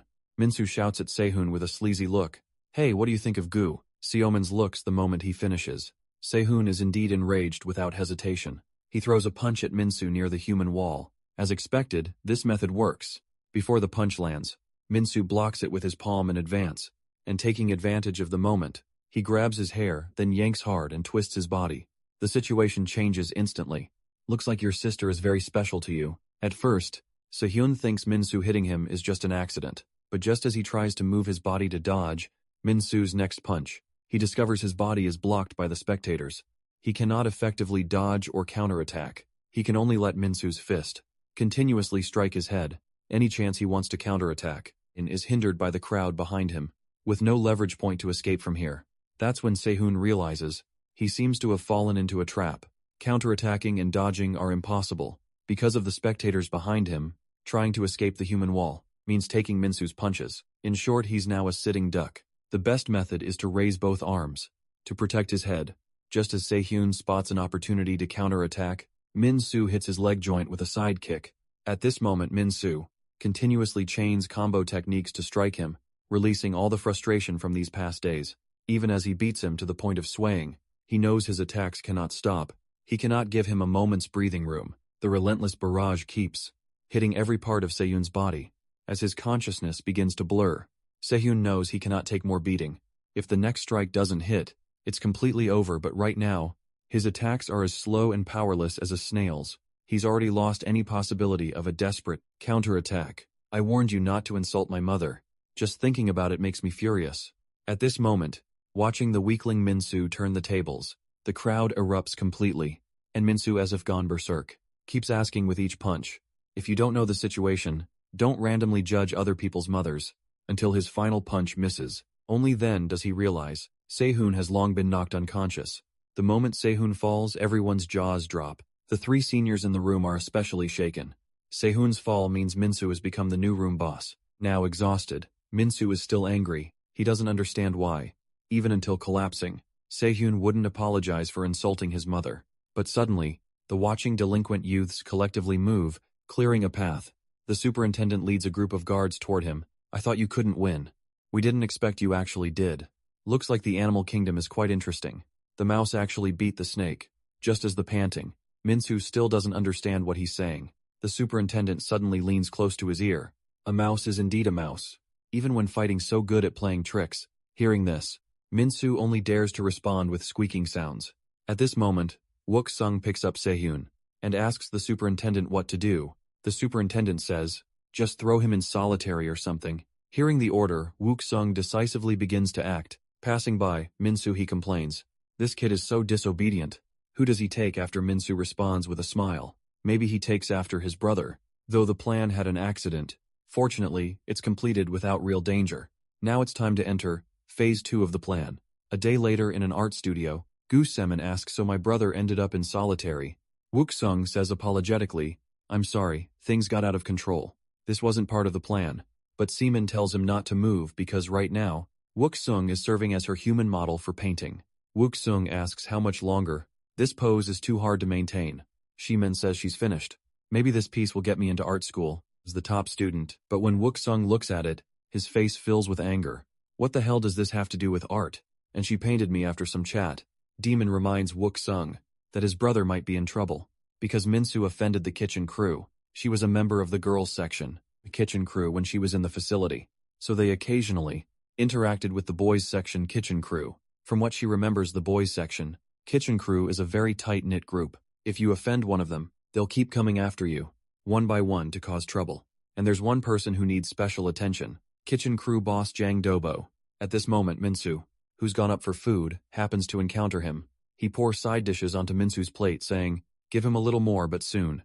The liquid from the side dishes fills the entire tray. Minsu says, with dissatisfaction, this is a bit too much, but Jang Dobo responds, that's normal after all. You offended our kitchen crew. Now facing kitchen crew leader, Jang Dobo's provocative retaliation, Lee Min-soo chooses to play dumb. He points at himself, looking utterly confused, asking if Jang is really sure it's him. Hearing this, an embarrassed Jang Dobo asks if he's Lee Min-soo. Min-soo admits that's his name, but suggests it could be someone else with the same name. After all, it's a pretty common name. Realizing he might have made a mistake, Jang Dobo turns and tells his underlings to verify before reporting back, but his lackey points at Min-soo and shouts that it's definitely him, but Minsu has already bolted out of the cafeteria. As he runs, he congratulates himself for being clever enough to dodge a bullet. Meanwhile, a summit meeting of country H's top leaders is taking place. 3 representatives from different political parties meet with President Han Mansu. They're meant to set aside partisan conflicts and focus on providing practical advice for the public. Good Kang Wook-sung's stepfather is one of these representatives. President Han Mansu says to Councilman Kang, "It's been a long time. We were opponents during the presidential campaign, but now for the sake of the country, you should work well as my subordinate." With that, he slaps Councilman Kang on the butt. Camera flashes from the reporters in front. Capture this iconic moment. Councilman Kang freezes this guy, just slapped his butt, and right in front of the entire nation. This instantly enrages Councilman Kang. His fist slams directly into Han Mansu's face. Unfortunately, this is only after the summit. His frustration, on a punching bag with Han Mansu's photo on it. After venting, he angrily says to the person behind him, "Your father is suffering this humiliation. What do you think about it?" That person is Kang Wook-sung. Wook-sung says bringing down President Han Mansu is easier than he imagined. All we need to do is destroy his political foundation. The Youth Rehabilitation Center, also known as the Reformation Correctional Facility. Councilman Kang says, "Isn't that exactly why I sent you there?" "How far have you gotten?" Wook-sung says. "Based on all the terrible things I've witnessed at the facility during this time, it's clear that place is nothing like the institution. The president convinced the public to support. They force kids to use violence on each other. All forms of abuse run rampant. They deliberately ignore fights between kids for their own entertainment. The truth is, that place isn't meant to reform troubled youth at all. It's a living hell built under that pretense." Hearing this, Councilman Kang claps happily. So this correctional facility is Han Mansu's weakness. Bookson confirms that's right. Just leaking what I've described to the media would be enough to bring down Han Mansu. But his stepfather says he's being too hasty. This alone isn't nearly enough. These youths are criminals. After all, don't victims want them to suffer a bit? Besides, Han Mansu could simply promise to improve human rights issues in the future and resolve this exposure, so you need to dig up something much more explosive. Today, the correctional facility has arranged crab punishment. For this group of juvenile criminals, everyone must contort their bodies like crabs, heads toward their butts. This is one of the superintendent's pleasures. For the day, Minsu folds his body, trembling all over, cursing internally. Damn it, when will this end? He's almost at his limit. Suddenly, a guard walks up beside him. His nerves immediately tense up as he shouts, "Crab, crab," but when he sees who the guard is, he feels a wave of relief, because this guard is Wook-sung. After walking up to him, Wook-sung shouts for him to come out for individual training. Hearing this, Minsu is overjoyed, thinking Wook-sung is giving him special treatment. But what awaits him is a different kind of crab position training, supporting himself on his stomach. With all limbs raised upward, Bok-sung apologetically explains that, if he goes easy on him, it might cause resentment from others, and suspicion from the superintendent. Hearing this, Minsu accuses him of making things worse. Wukong says he brought him out for individual training. To explain the second phase of the plan, this youth rehabilitation center uses a reward and punishment point system. Completing specific tasks they set earns you reward points, while violating rules gets points deducted. Accumulate 100 reward points, and you qualify for parole review. Conversely, the more points you lose, the further your review date gets pushed back. Your current score is -52, solitary confinements and 1 mass brawl. You've never earned even a single reward point. Minsu asks how he can earn points. Hearing this, Wook-sung pulls out an application form. Right now, the fastest way for you to earn lots of points is to voluntarily apply to become a kitchen crew helper. But Minsu knows he's already provoked a kitchen crew leader. Going to become their helper now would be like walking into a lion's den. He rolls around on the ground, saying he'd rather stay here forever than go to the kitchen crew. Those people will kill me hearing this. Wook-sung sighs, "All right, I'll find another way besides joining the kitchen crew." An afternoon of intense training leaves Minsu completely exhausted, but just as he's about to fall asleep, he's disturbed by buzzing sounds around him. He slaps the table hard, demanding whether that person really needs to make such annoying mouth noises. The source of the sound is the 3 senior inmates on cleaning duty. White hair has also escaped his Bobby status. After Minsu became the room boss, a senior inmate explains that making sounds helps him work more efficiently, and tells Minsu to just sit. Cleaning will be done soon. Minsu rests his chin on his hand, thinking this way of earning points still won't work. After all, cleaning one classroom only earns 1 point. Getting to 100 would take forever and a day. Just then 2 guards suddenly open the classroom door, asking if he's done cleaning. Min-soo answers that it'll be done soon. Hearing this, the guard tells him to go alone to the next location, because someone has applied for additional volunteer work on his behalf. Hearing this, Min-soo thinks Wook-sung has found another method for him. He happily salutes the guard, but when he arrives at the location, he can't feel happy at all, because he's been assigned to the kitchen crew unit. This moment, Min-soo feels utterly bitter inside. Didn't they agree not to assign him to the kitchen crew? Jang Do-bo once dreamed of becoming Country H's top chef. His right hand, through training, can not only skillfully wield a 3 kg castiron pan, but also effortlessly toss 2 kilograms of ingredients. His left hand is specifically for delicate operations. Criticizing his cooking is equivalent to insulting Jang Do-bo himself. A group of juvenile delinquents coming to the cafeteria merely complain that the food tastes bad and receive his fierce glare, but Jang Do-bo knows he must hold back. After all, there's nothing he can do, because here, there's no one whose cooking skills match his own. Either they're setting pans on fire and screaming, or holding a pot of charred liquid, claiming they'll turn it into oil. Then there are pots and pots of culinary disasters. Watching these ingredients being wasted can only tearfully tell them to stop, although he wants nothing more than to tear these people apart. Right now, they're ultimately his team members, so all Jang Do-bo can do is tolerate them absolutely. But today, Lee Min-soo is different. He offended his team, so if Min-soo's cooking skills are as terrible as everyone else's, he'll have reason to settle both old and new scores. Under the guise of culinary education, with this thought, he doesn't hesitate to grab an iron pot and charge. At Min-soo, however, Min-soo simply cooks 2 casual, home-style dishes at the prison, and the kitchen crew leader, who wanted to kill him just a second ago, is left completely stunned, so Jang Do-bo doesn't choose to strike. Instead, he happily lifts Min-soo up crying. He says, "I finally found you. I knew this day would come."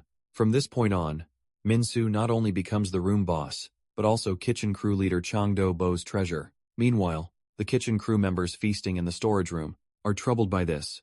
Someone suggests provoking a fight between Jang Do-bo and Lee Min-soo, but given Jang Do-bo's current attitude, that's basically impossible. The only solution they can think of now is to add garbage to Min-soo's food, make it taste terrible, and thus change Jang Do-bo's attitude toward him. After some discussion, everyone's faces light up as they prepare to act.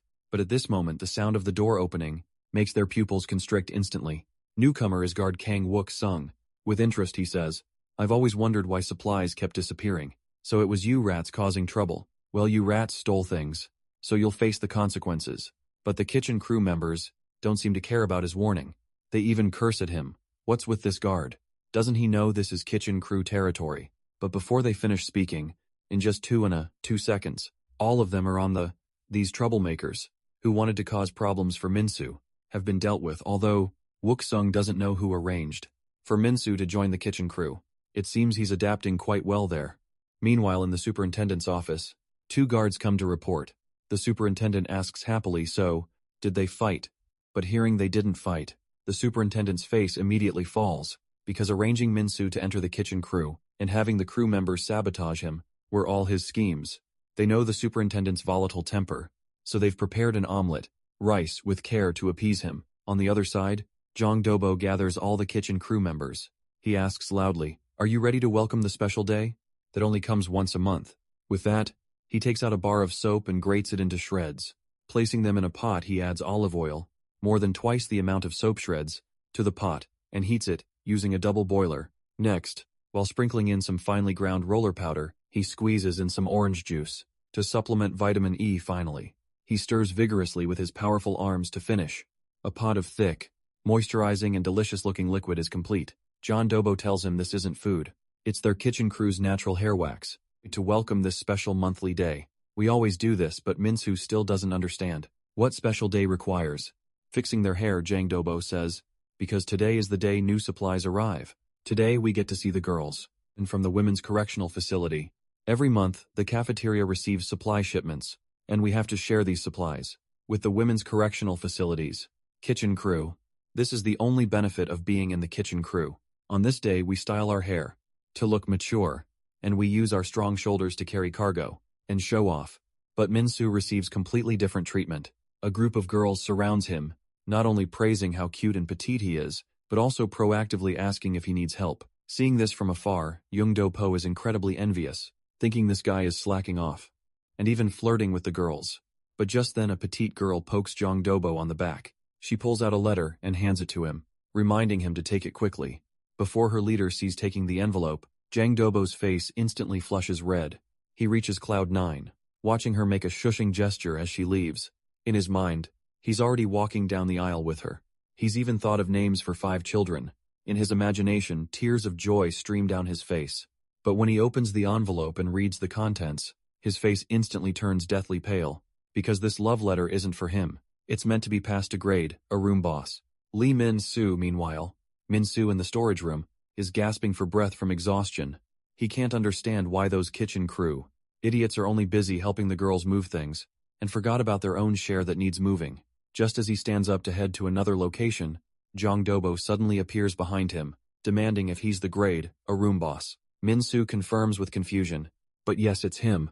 Jong Dobo then asks if he knows what day. November 22nd, as Min-soo says he doesn't really know. Jong Dobo's face veins bulge as he says, "That's my wedding anniversary 3 years from now, and you wouldn't know who Yaji is, would you?" At this moment, Min-soo is somewhat afraid, asking what happened, but Jong Dobo roars at him. "Yaji is the name of my 5th child. If you hadn't betrayed me, she would have been a girl with a ponytail, born into this beautiful world." With that, Jong Dobo raises his fist and charges at Min-soo. "You bastard who stole my wife. I'll kill you." Min-soo raises both hands, saying he didn't do anything, but Jong Dobo's fist is already coming at him. With no other choice, Min-soo can only dodge. That punch actually punches straight through an iron cart. If Min-soo hadn't dodged just now, his skull would have been cracked open, although Min-soo still hasn't figured out the situation. Facing an enemy who wants to kill him, he doesn't hesitate to fight back, but Jong Dobo catches his ankle and slams him hard onto the ground. Jong Dobo wants to follow up with more punches, but the iron cart obstructs his movements. Min-soo seizes this opportunity and charges again with his fists. But before he can get close, he takes a punch. The gap in their strength is too great. Not only are his arms long, but his power is on a different level. Min-soo simply can't get close to him, and taking one of his punches feels like being hit by a rock. At this moment, Jong Dobo breaks free from the cart's restraints. He continuously hammers punches at Min-soo. "I'm going to take So Young on a date. Go hiking on Bukon Mountain." Soon, Min-soo is backed into a corner, but at the same time, he thinks of a way to deal with him. When Jang Dobo's next punch comes crashing down, he picks up an iron pot from the ground and blocks it. "I have no idea who So Young is, but your date plan is terrible." With that, he wraps both arms around Jong Dobo's waist. Using all his strength, he tries to flip him over and force him into the corner, then use the same method that defeated Gu Si-hyun to turn the situation around. Good idea, but he can't budge him an inch. Instead, Jong Dobo grabs his head with one hand and lifts him into the air. "Lee Min-soo, you stole my pure love and my children's future, so accept the punishment of death." At this critical moment, Min-soo grabs a bag of flour. Without hesitation, he smashes it at Jang Dobo. Meanwhile, the girls' kitchen crew are complaining that this work is too exhausting. They've never even washed dishes at home, and now they have to play the role of cooks here. A girl sorting supplies nearby notices an extra box in their inventory. This must be from the boys' correctional facility. She asks the girls if they should deliver this box. Over there, before she finishes speaking, someone among the girls says if they need it, they'll come get it themselves. Young Dobo looks so scary. There's no way she'd dare go. Another chimes in, "That's right. I heard he once beat up someone named Chang Soo and got him sent out of the facility, just when no one wants to deliver it." A black-haired girl voluntarily picks up the box, saying she's willing to go. She even thinks Jong Dobo is actually kind of cute. Meanwhile, on the other side, a deadly chase scene is unfolding in the storage room. Min-soo uses the terrain in his smaller size to his advantage, constantly running circles around Jong Dobo. Soon Jong Dobo's stamina is exhausted. Gasping for breath, he calls for Min-soo to come and accept his death. He'll make it gentle, but before he finishes speaking, an egg smashes into his face, and Soo scoops up a tray of eggs and keeps throwing them at him, covered in a complete mess. Jong Dobo is furious beyond measure. With just a tight squeeze, he crushes an intact iron kettle into a deformed shape. He also starts using other things around him to fight back Min-soo dodges, while shouting that throwing things like this will kill someone. But Jong Dobo, who's lost all reason, doesn't care anymore. He directly grabs a pot of hot oil and throws it at him. At this moment, the black-haired delivery girl happily opens the door, only to find a pot of hot oil splashing toward her. Seeing this, Jang Dobo freezes instantly. But at this moment, Min-soo suddenly rushes forward and embraces her. using his own body to shield the black-haired girl from everything. After this, Kang Wook-sung, having received the news, rushes to the infirmary without delay. After confirming Minsu's bed with the medical staff, he yanks open the curtain at the head of the bed, but the scene before him shocks him to his core, because Minsu lying on the bed has become a skeleton of course this is just a prank Minsu is playing on him. At this moment, Wook-sung's face is dark, appearing angry to the extreme. Seeing Wook-sung like this, Minsu quickly plays the victim saying, fortunately it wasn't hot oil, or he might have really become a skeleton, but Wook-sung pulls him into an embrace. Stroking his head, he says, as long as you're okay after some chatting. Minsu's idea of returning to the kitchen crew is rejected. Wook-sung scolds him after all this happened. You still want to go back to kitchen duty? Minsu says, isn't this the fastest way to earn points that you mentioned, and I believe you'll teach me how to defeat Jong Dobo. Once I defeat him, everything will be solved. Wook-sung helplessly scratches his hair and can only agree. After this, Wook-sung uses his guard status to apply to the superintendent for a unique punishment method for juvenile delinquents, thereby achieving the purpose of training Minsu, because Jong Dobo is in a completely different weight class. To defeat him, he must start with strength training, starting with pushing stones with both feet, while bent over then pushing triangular iron cones. And finally, if he can move this massive square stone block even slightly, only then will he have hope of defeating Jang Dobo. At this time, Gu Se-hyun, who's been locked in the solitary confinement room for a week, still can't figure out why he lost to Lee Min-soo. That guy couldn't even land a single punch on him. In the end, he attributes it to his own carelessness. If they fought again, he definitely wouldn't lose. Right now, the more important issue is how to solve the toilet paper problem. The toilet paper is used up, the water's been cut off, and he's already used half of his shirt sleeves, but with no other option. He can only tear off another sleeve to use as toilet paper. He looks at the fabric strip in his hand, thinking, if he uses this now, what will he use next time? Just then a roll of toilet paper is tossed in. Don't just use random things to wipe. Use toilet paper to clean up properly.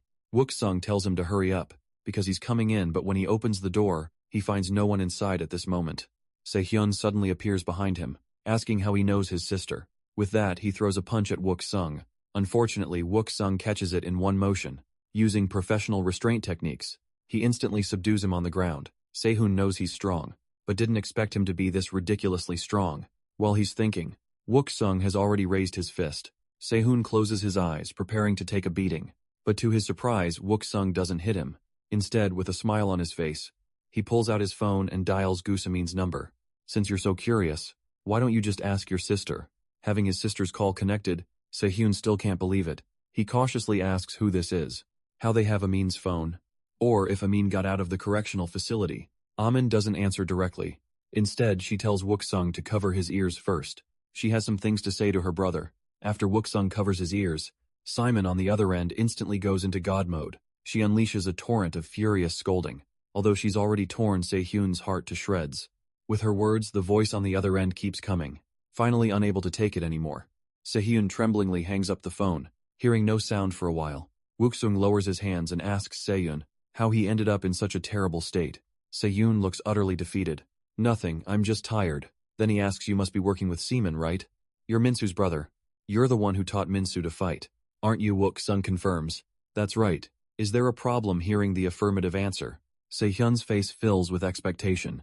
He says he'll listen to him, and asks Wook-sung to teach him how to fight too. A month later, kitchen crew members are frustrated in the storage room. Ever since Jong Dobo fought with Lee Min-soo, he's been like a zombie. This has led to the kitchen crew constantly being punished for burnt food. If this continues, they'll be kicked out of the kitchen crew before long. But just then, Lee Min-soo suddenly kicks the door open and walks in. Seeing him, the veins on Jong Dobo's forehead instantly bulge. In just that moment, he snaps out of his depressed state. Lee Min-soo, it's all your fault. I'm going to kill you. But as he approaches, his steps stop, because Min-soo asks if he wants to know why. Jang Dobo, wanting to understand, asks why, but Min-soo says provocatively, it's because you're ugly as hell. The moment these words fall, Jong Dobo, who had just calmed down, and is instantly ignited. The kitchen crew members watching this terrifying scene are stunned. They all question if Min-soo has gone crazy, daring to provoke Jong Dobo like this. We're really going to see a corpse today. Facing the enraged Jong Dobo, Min-soo continues verbally provoking him. Like last time, he runs circles around him, depleting his stamina soon. The brainless Jong Dobo has most of his strength depleted. Knowing this won't work, he directly steps onto the table. He leaps and swings his fist at Minsu, but once again Minsu nimbly dodges, and lets his fist punch through an iron post again, thus trapping Jongdobo's explosive right fist in the iron post. At the same time, he deliberately lets himself take a punch from his left hand. The purpose is to make Jongdobo lower his guard, thinking he's still that pushover. He can bully then. Minsu seizes the opportunity and grips Jongdobo's left arm tightly with both hands. I act with thought, you idiot. You've fallen into my trap. With that, Minsu suddenly exerts force with his legs. Using just one arm, he pushes Jongdobo's left arm joint up to his head. You brainless fool, prepare to accept your punishment. Meanwhile, the superintendent sits in the cafeteria, waiting for his meal. Wuksung, dressed as a server, carries a tray. Superintendent, as today is a special day, I'm responsible for cooking for you. This is a steamed dish made with Alaskan cod. Seeing this, the superintendent is ecstatic. He never expected to eat such a rare dish here. Next, Wuksung also prepares a special beverage for him. The superintendent merely tastes it, as if he's drinking a fine wine. Of course, the most exciting part is this special battle. Before him at this moment, with his left hand restrained, Jongdobo arrogantly says, "You're finally not running away." But when his right hand breaks free from the iron post, restraints, and prepares to attack, he discovers that not only is his left arm restrained, but his right hand also can't be used. The main reason is that his physique and build are simply too massive. Minsu doesn't waste words. He hammers punches into his face one after another. Taking the beating, Jongdo asks in confusion where he learned these grappling techniques. Do you think you can defeat me with just this? Dobo tries to use brute force to knock Minsu away, but Minsu's special stance prevents him from pushing him an inch. Instead, he continues getting punched in the face. A month ago, Wuksung had already helped him analyze the strategy and techniques for defeating Jongdobo in the previous fight. Minsu and Sehyun's weight classes only differed by one level. That's why Minsu could win by forcing him into a corner, but his current opponent Jongdobo is a full 3 weight classes above him. Using the same method to defeat him is clearly impossible. Instead, he'd have to pray not to be cornered himself, and gaining weight in a short time is also unrealistic. For example, if these massive stones represent Jongdobo, how do you move or topple him? The answer lies in the lever principle.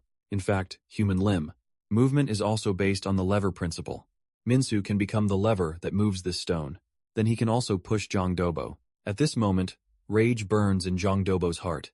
No matter how much force he exerts, this bastard in front of him doesn't budge an inch, making him take a one-sided beating the whole time. Watching from the window, Wuksung asks the superintendent, if this show is exciting. The superintendent says it's somewhat interesting, but the direction of this play is too predictable. Looking at Jongdobo's expression, he doesn't look hurt at all. Those skinny, little hands can't possibly beat such a big guy. And Minsu already looks tired. In the end, the weight class difference can't be ignored. Wuksung says, how about we make a bet? I bet the kid named Lee Minsu will win. Hearing this, the superintendent's interest is immediately piqued. I bet sounds good. You really do like making these uncertain wagers. But Wook soon understands that saying facial attacks are useless, just because of weight difference, is simply absurd. Speaking from the basic boxing stance perspective, it's designed specifically to protect the face and head, because the most vulnerable parts of the human body are the face and head, where many vital points are concentrated, and the most critical among them is the jaw. Attacking the jaw shakes the brain and inner ear, causing the opponent to temporarily lose balance. In amateur fighting, weight class is important, but ultimately, professional technique is the key to victory. At this moment, the dazed Jongdobo seems to see So Young, waving goodbye to him, as Minsu delivers his final strike to the face. His dream wife, So Young, and 5 children all vanish. The kitchen crew members watching Jongdobo fall are completely incredulous. The superintendent also shouts in amazement, how did you know that little brat would win? Wuksung calmly says, just intuition. Hearing this, the superintendent leaves somewhat displeased. Your intuition is quite interesting, but you'd better start thinking now about what you want as your prize for the bet. At this moment, Minsu, having defeated his opponent, gasps heavily, thinking it's finally over, but then he notices the love letter that fell from Jongdobo's pocket. On the ground, opening it, he discovers it's for the grade, a room boss, meaning this love letter isn't for Lee Min-soo, but for Gu Se-hyun. According to the kitchen crew members, Jungdu Po thought the love letter was for him, Lee Min-soo, which is why he wanted to kill him so badly. Learning this, Min-soo can't even complain. So all the suffering he endured during this time, to defeat him, it was all because Jongdobo got the wrong recipient. Thinking of this, Minsu wants to throw a few more punches, but the kitchen crew members hold him back tightly, telling him to calm down. Meanwhile, in a special restricted area, several special inmates are playing poker. They complain that the selection of the next candidate has run into trouble again. First Gu Se-hyun, then Young Do-bo. Is this guy called Lee Min-soo really that strong? Young Do-bo is the Gangyo district. Now that 2 candidates are gone, we can only use the backup plan. One is the famous black clothes gang leader from Daeondong district, construction supervisor Lee Kang-min. The other is maintenance team member Ha Sung-chul, but as soon as this list comes out, someone questions it. I can understand Lee Kang-min being on the list, but why is Ha Sung-chul a candidate? He's not even a leader at this point. Seeing that, the yellow-haired Jisoo hasn't said anything. Someone asks why he doesn't choose one. Jisoo says he wasn't planning to get involved this time, but hearing them talk, he's actually interested now. Then I nominate Lee Min-soo as a candidate, and this yellow-haired guy is none other than Lim Jisoo. Currently, the number 1 person at Gangyo Reformation Center, after defeating Jang Do-bo, Min-soo, temporarily becomes the acting kitchen crew leader. During this process, he finally understands Jang Do-bo's suffering. These guys are basically kitchen destroyers. Either they make the rice explode, create absurd food combinations, or worse, put an electric kettle on the stove, and blast it with high heat. All Min-soo can do is desperately shout at them to stop. Soon it's supply delivery day at the prison again. The black-haired girl, Syra, whom Min-soo saved before approaches him. She says shyly, "Thank you for saving me last time." Min-soo scratches his head embarrassedly, saying the oil wasn't even hot. It's no big deal, but at this moment Sarah, her face flushed red, hands him a love letter. Having been burned before, Min-soo asks if this might be for Gu Se-hyun. Hearing this, Sarah runs away, embarrassed, but turns back to scold him. "It's for you, idiot." After Min-soo checks and confirms the recipient is, indeed, him, having never had a girlfriend in his life, his face instantly flushes red. In his mind, he seems to already see images of a happy family of 4. At this moment, Min-soo's face is as red as a ripe apple. Actually, this black-haired girl didn't become interested in Min-soo just because he shielded her from the oil. She'd noticed Min-soo much earlier that day. She was taking a walk after eating. It was the day Min-soo fought Gu Se-hyun. Min-soo's courage and sense of responsibility in standing up for the weak, and his crazy eyes like a honey badger, deeply attracted her from that day on. She'd been worried about Min-soo's situation, and today, with her friend's help, getting dressed up and their encouragement, she finally mustered the courage to confess to him. So she hopes that the next time they meet, Min-soo will give her an answer. After returning to his room, Min-soo stares at the love letter with a silly grin. For quite a while learning the news, the senior inmates are indignant, cursing him as a traitor. "We've been here longer than you, and still don't have girlfriends. Are you this happy just because you got a letter?" Min-soo says receiving a love letter does make him happy. Before this, he'd only received letters from his mom, or that love letter meant for Si-hyun. He even invites the senior inmates to look at it. Together, meanwhile, on the other side, Kang Wook-sung arrives at the warden's office. "Sergeant Kang reporting, I heard you were looking for me." "Warden," the warden says. "He's been transferred here for about 3 months. I heard you passed the early admission to Country H, Army Officer Academy, an extremely fast pace, and you passed the sergeant exam, with top scores in your class. For someone as talented as you, to come to our correctional facility, I admire my own luck." Wook-sung shows his loyalty, saying, he will work even harder for the warden in the country. He understands that only by gaining the warden's trust can he find a way to increase Min-soo's points. But at this moment the warden asks, "Do you know, I've seen some interesting things in surveillance footage recently. You and Lee Min-soo seem to be getting a bit too close. What exactly is your relationship?" If Wook-sung wants to get Min-soo out of the correctional facility, he must hide the fact that they're brothers. Moreover, he was adopted. No one knows they're brothers. Hearing the warden's questioning, he can't help but suspect if he's noticed something, but no matter what, he can't let him find out.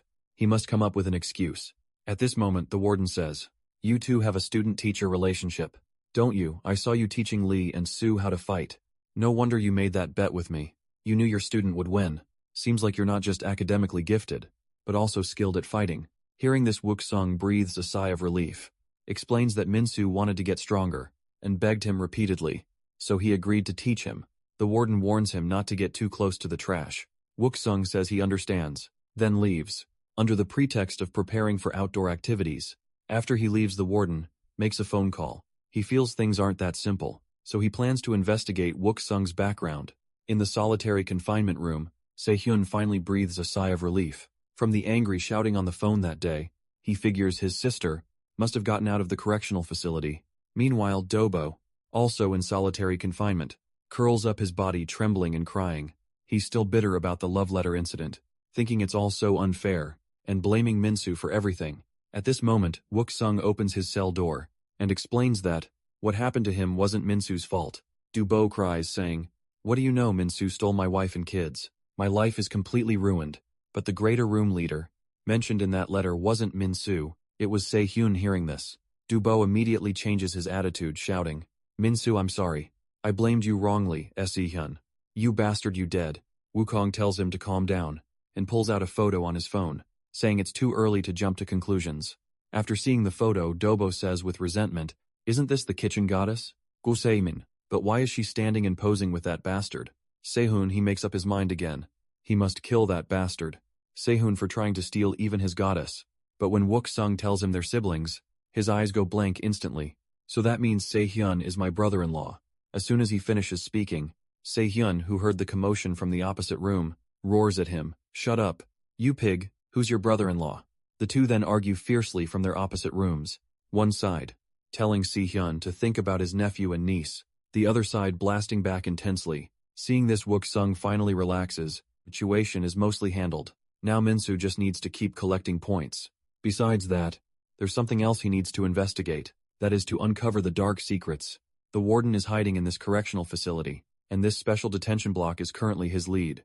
Even as a guard, he can't enter this restricted area. Wook-sung suspects something must be hidden here. Sure enough, before he can think much longer, several guards carry out a young inmate, and he also notices a man inside, wearing a red prison uniform. Meanwhile, Min-soo is washing up in the bathroom. He looks at the bar of soap in his hand, puzzled. This thing is even smaller than before. How is he supposed to wash with this? But at this moment, someone behind him hands him a bottle of shampoo. Min-soo takes it confused. How can there be something like this in prison?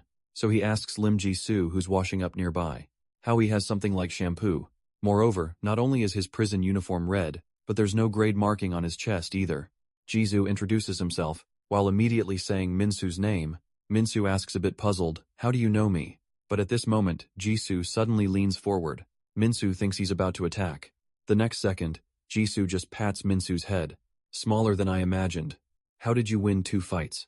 Min-soo says, "For the sake of you lending me shampoo, I'll let this slide." But next, the blonde Jisoo says something baffling. "This time I came to find you, but next time it'll be you coming to find me. Though it won't be easy, I'll be waiting." After saying this, Jisoo casually leaves, leaving Min-soo with a completely confused expression. Meanwhile, the two in the solitary confinement room stop arguing. "There's no way you could lose to Min-soo. Why did you let him win?" Dubo asked back. Why he lost to Min-soo, then Sehun explains. "He was careless, and that kid came completely prepared with a strategy." Dubo says the same happened to him. He planned to toy with Min-soo a bit, but then realized he'd fallen completely into his trap. Sehun says after these 2 fights, they must have noticed Min-soo, right? Dubo confirms they've taken notice. They even had the kitchen crew try to turn him against Min-soo. They might be planning to nominate Min-soo as a candidate. But Sehun's response shocks him. "Don't make me laugh, I'll prove I'm the candidate. Reach the top, and pay them back 100-fold for humiliating me." 15 days later, Min-soo has become close with the kitchen crew members, but just as he's about to eat his noodles, the kitchen crew members in front of him stare behind him with shocked expressions. Min-soo wonders why they aren't eating. Little does he know Dubo has appeared behind him. Dubo raises both hands high, as if about to launch a sneak attack. But the next second, Dubo kneels down before him. "I'm sorry, Min-soo. I mistook you for someone else and tormented you. Plus, Sehun became my brother-in-law, so I can't get revenge for you anymore." Hearing this, Min-soo extends his hand. "I accept your apology, let's eat ramen together." Dubo is instantly moved to tears by his gesture. The kitchen crew members nearby all shout. It's in the past now, and Min-soo has already received another confession letter from another girl. At these words, Dubo's expression instantly turns fierce. "Min-soo, you bastard. You're after my number 2 wife now." Then the food storage room becomes a scene of desperate chase again, though this time it's just playful roughhousing. Min-soo smiles broadly, thinking, tomorrow is the day he'll reply to Sarah's love letter. But when the next day comes, he can't be happy, because he's been assigned to do volunteer work. In-soo rolls on the ground, saying he doesn't want to do volunteer work. He wants to see Sarah and give her the letter. The senior inmates comfort him, saying this is the only way to earn lots of points. At this moment, another group of young inmates arrives. For volunteer work, they mock. Wanna be my underlings? I can get you jobs at a fried chicken place. Or something. All the room members respond collectively. What nonsense are you talking? One of them, a fat guy, sees Minsu daring to disrespect his boss. He immediately steps forward, grabbing Minsu's collar. You sure you're the one who beat Se-hyun and Dobo? That scrawny body of yours looks pathetic. To me, just as conflict is about to break out, a guard arrives in time to stop them. Seeing the guard arrive, both groups neatly line up in 2 rows. Standing at attention, the shifty-eyed leader of the other group reports to the guard first, saying they were quiet, and it was Minsu's group who started trouble. The bald senior inmate Wang Hyuk is about to refute the next second. The guard's fist smashes into his face. You bastard.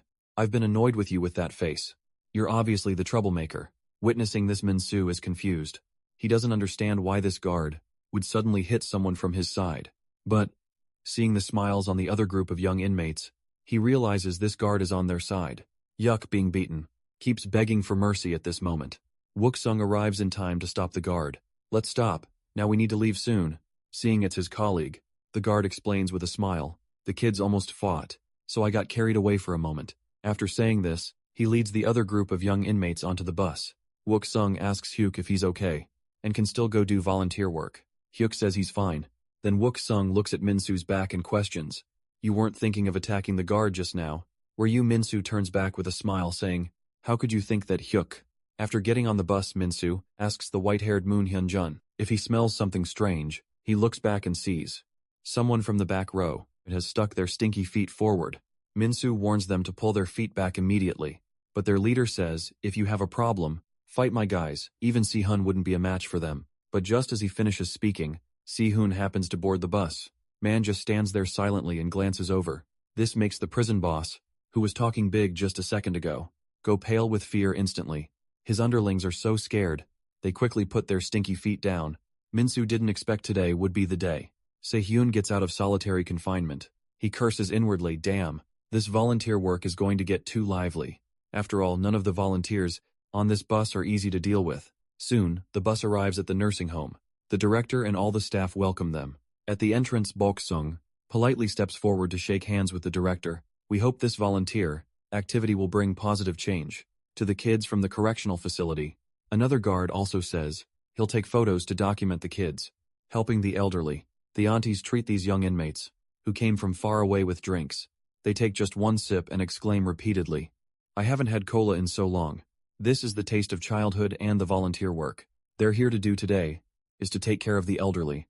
At the nursing home, there isn't a single young person here, making them complain constantly. But at this moment, a senior inmate suddenly points ahead and shouts, isn't there a young woman over there? Seaman looks in the direction he's pointing, but discovers this woman is his sister Seaman. This shocks Se-hyun so much. He crushes the cola cup he was about to drink from. Why is his sister here? The first task these teenagers are assigned is to wash the elderly's feet. A guard nearby uses a camera to specifically record this moment. Minsu, having just finished washing an elderly person's feet, holds his forehead and breathes a sigh of relief. But immediately he hears the next person calling for him to help wash their feet. Thinking it's an old man, Minsu naturally doesn't refuse, even saying this grandpa must have suffered a lot. His feet have many blistered areas. Just as Minsu looks up to ask if he feels more refreshed, he discovers the person before him isn't some old man, but Lee Cho, the boss of Grade B room. He presses his wet foot against Minsu's face, telling him to wipe it clean. He even mocks Minsu, asking if he wants to be a foot wiper under him. Facing this humiliation, Minsu instantly flies into rage, but is held tightly by the white-haired Hyun-jun. He reminds him to calm down. The guard over there is taking photos. Cho continues mocking with his underlings. That idiot is definitely a hothead. Looks like Hyun and Dobo aren't that impressive after all. Minsu grinds his teeth, can only endure this humiliation, because he knows the guard is on Cho's side. Acting now would only get him mocked worse. At this time, Seaman is pushing an elderly woman outside for a walk. Grandma, the flowers over there are beautiful. Let's rest here for a bit. And the reason for stopping here is probably that Se-hyun has also come looking for her. Pushing an elderly person, he asks Se-hyun, everyone else is busy volunteering. Are you slacking off? But Se-hyun says he really does want to deal with these elderly people. After all, she was sent to the correctional facility for beating up that perverted old man. Seaman says somewhat calmly, yeah, I think we both made mistakes. We should have directly reported him for sexual harassment instead. We ended up in a correctional facility for getting involved. And it's that old man who had the problem. Not all elderly people are like that. After saying this, she leans back on the bench. One day we'll all grow old. What do you think we'll become? Si-hyun asks what she's trying to say at this moment. Se-min pushes the elderly woman away. If you grow old, what kind of person will you become? Think about that question carefully. Soon it's lunchtime. Each young inmate receives a meal to help the elderly eat. Min-soo is feeding an elderly woman, but he hears crying sounds nearby. Looking over, he sees Cho not only eating greedily himself, but also using food to tease the elderly woman. Min-soo angrily shouts, asking what he's doing. But just as he finishes speaking, a bowl of soup pours onto his head. Several of Cho's underlings say arrogantly, "Sorry, we didn't spill it on purpose." Though Min-soo wants to step forward and beat them up, he's held back tightly by Hyun-jun and Hyuk. Seeing the situation going wrong, the guard immediately says, "Min-soo, you trying to cause trouble again." Min-soo explains they dumped the tray on my head, but ultimately the guard is on Cho's side, and naturally won't judge right from wrong. They all explained it was an accident. Hearing this, In-soo can only bury his unwilling anger in his heart. Meanwhile, Cho's underlings are all smiling gleefully. We were scared of the grade of people before, but it seems they're not as impressive as we imagined. Cho says with a smile, "I don't care what grade they're from. In my view, only money is the true way to power. In the correctional facility, grades aren't based on fighting ability, but on crime severity though. That said, the more serious the crime, usually the better they fight. We entered grade C room for fraud, so obviously we're not fighters. But we don't need to fight, like the news is reporting right now. Yu Heng Group Chairman, Moon Ho-yik, was granted bail due to deteriorating health, with money bodyguards. Police, even the law itself will protect you. If we don't have force, we'll buy it with money. What we fraud, criminals have most is money, isn't it in Cho's view? With money, even grade A, people will bow to its power, and ultimately be controlled by him. The underlings all cheer, everyone agreeing with his words. Perhaps it's this encouragement that makes them increasingly reckless. They were originally assigned to help the elderly wash up, but they're smoking in the bathroom instead, completely ignoring the elderly person, being scalded by hot water. At this moment, Hyuk, having finished cleaning the toilet, is preparing to go clean the bathhouse. When he opens the door, he happens to see this scene. Hyuk's expression is full of shock. He immediately drops his mop and stands in front of the old man. Cho's underlings curse at him. "You scared us. Thought you were security." Hyuk says they've gone too far. What if Grandpa has a heart attack? But just as he finishes speaking, a fist smashes into his face. Hearing this, the fat guy strikes first. "Who do you think you are to tell me what to do?" The other two underlings laugh and cheer from the side. Getting beaten, Hyuk doesn't waste words and immediately fights back. "Come on, you bastards." When Min-soo and Hyun-jun find Hyuk, he's already lying on the ground, beaten unconscious. So Min-soo goes to find Wook-sung. He hopes Wook-sung can help him create an opportunity for revenge. But Wook-sung says we're already outside. Why still fight if you cause trouble here? It'll be big problems. Seeing Wook-sung won't help. Min-soo turns to leave, but at this moment, a voice stops them both. Guard John Ji suddenly appears, saying, "If I heard correctly, Min-soo, did you just call Sergeant Kang-hyun?" Hearing this, both of their expressions freeze instantly. Just as they're about to explain, he continues, "I found it strange for a while. The way Sergeant Kang treats Min-soo is like family. What's your relationship with Min-soo?" Just as Wook-sung can't explain, and his identity is about to be exposed, Se-hoon suddenly appears shouting at Wook-sung, "Hey, I've been looking everywhere for you. Those guys are causing trouble again." Ji doesn't understand how that guy dares speak to a guard. So casually, Wook-sung explains, "Maybe I've been too lenient with these kids, so they keep calling me that." Ji warns him this place is turning into a gang. "Academy Guard Kang, I'll let it slide this time. But if I see you getting too close to this trash again, I'll report you to the superiors." After he leaves, Wook-sung's anxious heart finally settles, but at this rate his exposure is only a matter of time.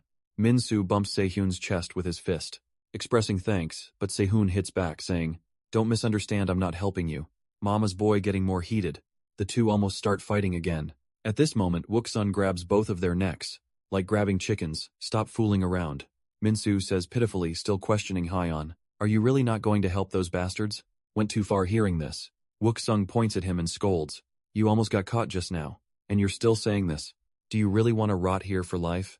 Then he assigned Se-hyun to keep an eye on Min-soo. From now on though, Se-hyun wants to refuse.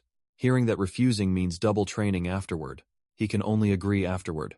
Under the staff's instruction, they're assigned to try changing diapers for paralyzed Elderly people. After changing several elderly people, as Minsu prepares for the next one, he discovers the bag that was just full of diapers is now empty. Looking back, he sees Cho and his underlings have used all the diapers to armor themselves. Time to deploy the diaper squad. Let's wage war on that loser from grade A. Seeing this, Minsu is about to fight, but Se-hyun blocks him. Don't fight. Wook-sung told you to stay quiet. Minsu sighs. I can't ignore this kind of provocation. At this moment, Cho is still shouting childishly. We're not playing around. We even caught a monster to protect the world, and the monster he's talking about is Hyuk, who's bound to a chair with tape, his entire head humiliatingly covered with a diaper, only his nose exposed. Seeing this scene, Minsu's rage reaches its peak. How dare you do this to someone who just got hurt? Se-hyun strikes Minsu's head, telling him to calm down, but Minsu roars at him. Don't stop me or we'll fight first. Hyun points in that direction. Fighting sounds good, but look who's over there. Cho is reporting to the guard, saying Minsu and his group keep causing trouble. And sure enough, after hearing this, Guard G warns Minsu's group, if you cause more trouble, you can expect disciplinary training when you get back. Not wanting to implicate Wook-sung, Minsu can only choose to comply. In the afternoon, Cho's underlings come outside to smoke. The fat guy asks their leader, Tai-ho, how long do we have to be underlings? Every time Cho talks big, I want to tear his mouth apart. We're only going along for the money. Yet he really thinks he's the boss. Taeho says it won't be long now. Right now they're sticking with the grade C people, just to live comfortably for a while. When the opportunity comes, they'll climb up, and his goal is that place, where only the truly strong gather, the area with the red prison uniforms, and many privileges. Rumor has it they're selecting the next candidate, and right now here, there happens to be one of the hot candidates. Se-hyun, the underling, asks in confusion, didn't Se-hyun lose to Min-soo? Hae-ho says that might just be a rumor. Just looking at Min-soo, he's obviously a complete weakling. His goal is to beat Se-hyun badly, and prove himself to them. Min-soo has thought it through. Now this is the time to endure, even to solve his room's problems. He can't drag Wook-sung into it. Just as he's thinking about how to avoid this problem, he's deliberately tripped by two people. Walking toward him, two underlings point at him on the ground, laughing. In that moment, Min-soo's anger breaks through his rational mind. You bastards, I'm going to kill you today. But every time at moments like this, something appears to stop him, happening to be nearby. Simon hands him a handkerchief. Good thing you seem okay, you're as tough as Wukong. Not crying over something like this? Min-soo asks curiously. You know, my Hyung Si-min carefully wipes his face, saying that's a... Min-soo catches sight of her name tag, Gusmin, as she's leaving. Simon says to him, please take care of my brother for me. After she completely leaves, Min-soo ponders the names Gushyun and Gusmin. Combining everything from before, this woman must be Se-hyun's sister. Thinking of this, an idea for dealing with the grade C group pops into his head, so he rushes to the classroom and gives Se-hyun a chop, and says, this is payback for the earlier blow to his head. I want to settle this one-on-one, see? Hyun lowers his head, saying, don't even think about it though. Right now, he really does want to beat up all those grade C troublemakers. Meanwhile, Simon is waiting for Wook-sung on a rooftop somewhere. Suddenly a drink is placed on her head. Sorry for the wait, Wook-sung asks what she needs. Simon says thanks to him. She got to see Se-hyun, so his family. She should thank him. Wook-sung says she's been helping him all this time too. I only did it because I could benefit from it. Hearing this, Damon says, he really has a talent for making people want to punch him. After some playful banter, they smile at each other. Then Wook-sung asks if she's heard of the red prison uniforms, but from Simon's expression, she clearly doesn't know the other guards either. Avoid it or refuse to talk about it. Is there no way to get some useful information? Speaking of which, Wook-sung says he needs to get back. Otherwise, who knows what trouble Min-soo will cause again. Simon tells him not to worry. She specifically asks Se-hyun to watch Min-soo. Before, when others provoked him, Min-soo held back pretty impressive. Wook-sung says Min-soo takes after him, so he's definitely impressive. Even when he doesn't listen, he knows what to do and can do it well. Hearing this, Simon also says she asked Se-hyun to watch Min-soo, because Se-hyun is reliable. After all, my brother is both dependable and manly. But as they each boast about their brothers, little do they know, Se-hyun and Min-soo are currently fighting intensely. Hearing the news, Cho's underlings all come to watch. In-soo says in confusion they bullied our room's people, and played terrible pranks on the elderly here. Isn't Se-hyun angry about any of this? Se-hyun says, what does that have to do with him? Stop talking, and let's fight. But at this moment Min-soo continues. Looks like their next target is probably the volunteer. Seaman, isn't she your sister? Just thinking about how terrible their pranks might be. Worries me this is the method Minsu came up with. After meeting Seaman, seeing the two still not fighting, Cho's underlings egg them on from the side, asking if they can only talk. One underling even gets in his face to mock. You're not scared of Minsu, are you? Just as he finishes speaking, his head receives a fierce blow. I think what he said isn't without reason. Cho's underlings angrily shout, asking why Seyun suddenly attacked their guy. My sister is beautiful, I'm not worried at all. But now the more I think about it, the angrier I get. I'll make you pay for messing with our rooms, people. Meanwhile, Gary is humbly lighting a cigarette for Cho. In the storage room, letting Cho participate in this outdoor activity. Gary even forged documents. To barely get him this opportunity, Cho says calmly he's satisfied, and promises to prepare more benefits for him, this time getting the money. Gary says humbly, you always give me pocket money. I should be the one thanking you.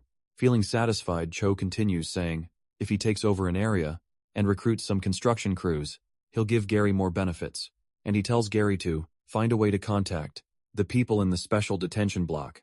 I'll go see them personally soon. But hearing this, Gary's face fills with terror, saying, that's something the warden handles personally. If we get involved and something goes wrong, we're dead for sure at this moment. An underling suddenly burst through the door shouting, that guy Si-hyun is beating up our people. Hearing this, Ji says angrily, didn't I already warn them not to fight? But Cho beside him tells Ji not to intervene yet. I just want to teach those bastards a lesson, right? Park Tae-ho led by the underling. They head to the battlefield, and this scene is all seen by Seaman, hiding around the corner on the other side. Minsu is happily cheering. Since Wook-sung had Se-hyun watch him, he'll do the opposite, using Se-hyun's trigger point to eliminate enemies for himself. This is what's called fighting fire with fire. The three, beaten to a swollen mess, realize they need to team up now. Just thinking about his sister being pranked fills Se-hyun with rage, but this time, the three coordinate the two. Average-built ones use their bodies to restrain Se-hyun, while the most lethal fat guy launches a frontal attack. Minsu, watching from the side, finally chooses to intervene. I wasn't planning to fight at all, but since you asked so sincerely, Se-hyun says he didn't say anything. But soon, without realizing it, Se-hyun is pushed to the wall. The fat guy's attack instantly arrives before him, but this time the wall trick won't work. He's not the Se-hyun from before. Seeing this scene, Minsu can't help thinking, this bastard got stronger after training with Wook-sung. But so did he. He's no longer the weakling, who could be bullied at will. Se-hyun tells him not to block his way. Minsu tells him just not to drag him down. He even wonders aloud, this is too easy. You almost lost to these guys. Se-hyun says, I didn't almost lose you, mama's boy. Minsu retorts, you sister-obsessed freak. How dare you talk about me? Se-hyun angrily asks if he wants to fight at this moment. Having knocked everyone down, they start grappling. The two clearly intend to continue their rematch. But at this moment, Park Tae-ho suddenly arrives. With one kick, he sends Minsu flying. Tae-ho questions, Se-hyun, you used to be a candidate, right? Come fight me one-on-one. Minsu asks what he is to dare interfere, but Tae-ho, having taken that kick, acts like nothing happened and strikes back, saying, let's see if you can take it too. Coming to his senses, Minsu trembles. As he's about to get up, Cho comes before him. Great a boss, Minsu. I'll give you a final offer. Let me control your entire area. Once I get the red prison uniform, I definitely won't mistreat you. Hearing this, Minsu thinks, the red prison uniform must be that guy who lent him shampoo. But what does that actually mean? Minsu tells him to get lost. Daring to bully the elderly here in our rooms, people. I won't let this slide. Just as he finishes speaking, a black bag covers his head. Caught off guard, Minsu only feels darkness before his eyes. Then Cho kicks him in the head and says, listen while I'm still talking nicely. My purpose for wanting to control grade is to find a strong subordinate. Someone as strong as Se-hyun. Of course, in my view, Tae-ho is way more impressive than Se-hyun, though Tae-ho's prison grade is only D. His pure strength is at grade A level. Fighting against him, Se-hyun clearly feels this, though his opponent's attack power is about the same as his. His endurance is far above his own. Tae-ho uses his endurance to deliberately take hits, then counterattacks. If this continues, Se-hyun will definitely lose. He recalls Wukong telling him his fighting technique and reach were better than Minsu's. So why did he lose? Because that was his only advantage. If reach is your strength, seal it away. If your opponent has reach, power, and endurance, how will you fight? So I'll teach you a fighting style that belongs to you, alone, a path to getting stronger, that will completely transform you. Seeing Se-hyun stand up, Tae-ho mocks. Just stay down, you and I aren't even on the same level. Se-hyun says angrily, I'll make you understand what a difference in levels really means. After saying this, he charges forward with a swift step. Tae-ho shouts, that's right. Show me your full power. Only then will defeating you have meaning. But is blocking all you're going to show me? That would be a bit too boring. Sehun also understands he can't just keep blocking. Because when Wook Sung trained him, he said, blocking constantly will only slow your movements. If your arms drop, your opponent will seize the chance to break through. Your defense, what you need to do, is observe your opponent's movements while blocking. Don't just think about how to. At this moment, Seyon can start catching his opponent's movements. Taeho's shoulders are raised high, which means there will be a powerful attack, and the longer he observes, the clearer everything becomes. Tao's punching pattern and punching speed, as well as his timing for pulling back. He's grasped it all. The moment to counterattack has arrived. Taking a punch, Tao mocks. Is this all you've got next? The situation completely changes. Each of his attacks is easily dodged by Sehun, and each of Sehun's counterattacks lands solidly on him. Sehun knows that if Taeho keeps swinging like this, he'll soon be exhausted, just like when he fought Minsu before. How foolish now. He finally understands why he lost to Minsu, and realizes just how terrifying Wook Sung is. Just through observation he made him this strong. Soon, Sehun finishes off Taeho, but there's no excitement on his face. Facing this level of opponent was already so difficult. To catch up to Lim Jisoo, he still has a long way to go. Sehun wonders where Minsu went. He discovers Cho is continuously punching Minsu, with a black bag on his head. "Cho question, Minsu. Come to this, and you still won't give up. It hurts, doesn't it? You bastard." But in Minsu's view, Cho is too weak. He doesn't understand how a person's punches can be so powerless. Minsu has experienced this situation before, but suddenly, like being hit by an inflatable cheering stick, it clicked. He's not sure if it's because of the training, or because of those two previous fights. Getting cocky. Cho continues mocking. "If it hurts, cry. Call for your mommy. Oh wait, you don't even have a mother." Just as he finishes having hit Minsu's sore spot, Minsu decides to stop toying with him. "You crossed the line, you bastard." With a groin kick, Minsu makes him experience what real pain is. But at this moment a voice asks what he's doing. He points at Minsu saying, "Didn't I warn you not to fight?" Minsu explains it wasn't him who started it. Sehun was being beaten and he just helped him. But Wook Sung gives him a kick to the head saying, "That's still fighting then." Wook Sung tells Sehun to explain what trick Minsu pulled. This time Sehun says seriously, "We didn't start it. Those bastards wanted to mess with my sister and harass the grandpas and grandmas here." Hearing this, Wook Sung's expression changes instantly. Ji shouts, "Guard Kang. See that I told you not to get close to these people. That's why they're so arrogant. Now you just wait and prepare to write that disciplinary report." But at this moment, Simon suddenly arrives. "Guard John, I think what you should be preparing for is a trial, not a disciplinary report." Ji asks in confusion who she is hearing this. Simon smiles and takes out her phone with a video. The content shows his dealings with Cho. In the storage room, Ji's face instantly breaks out in cold sweat. Simon says calmly, "You accepted bribes and forged official documents." Just as she finishes, Ji lunges at her, trying to grab the phone, but Wook Sung won't give him that chance. With just one move, he completely subdues him. Wook Sung and Seymoon share a knowing smile. Good thing she broke the deadlock in time. Then Wook Sung immediately dials the command phone to report. The moment the call connects, Ji immediately explains, it's not just him doing this. The guards managing the red prison uniform inmates take even more bribes hearing red prison uniform. Wook Sung is instantly shocked. Facing the inquiry on the phone, he covers for Ji, saying he was just reporting the return schedule. Seeing he wasn't reported, Ji hurriedly thanks him, "Sergeant Kang, I won't forget this favor." Wook Sung says, "This time I'll turn a blind eye, but on the condition that you tell me in detail about the red prison uniform inmates." Kang Wook Sung is puzzled. Isn't the purpose of the Reformation Correctional Facility supposed to be reforming juvenile offenders?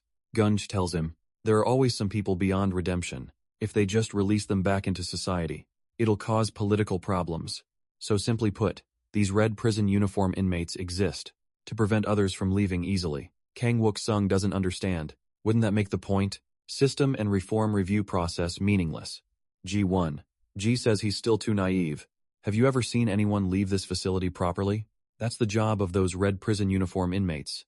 They cripple inmates who've accumulated enough points and are about to be released. Simply put, getting released easily is impossible. Lee Min-soo, who returned from volunteer work a week ago, is now just 50 points away from being eligible for release.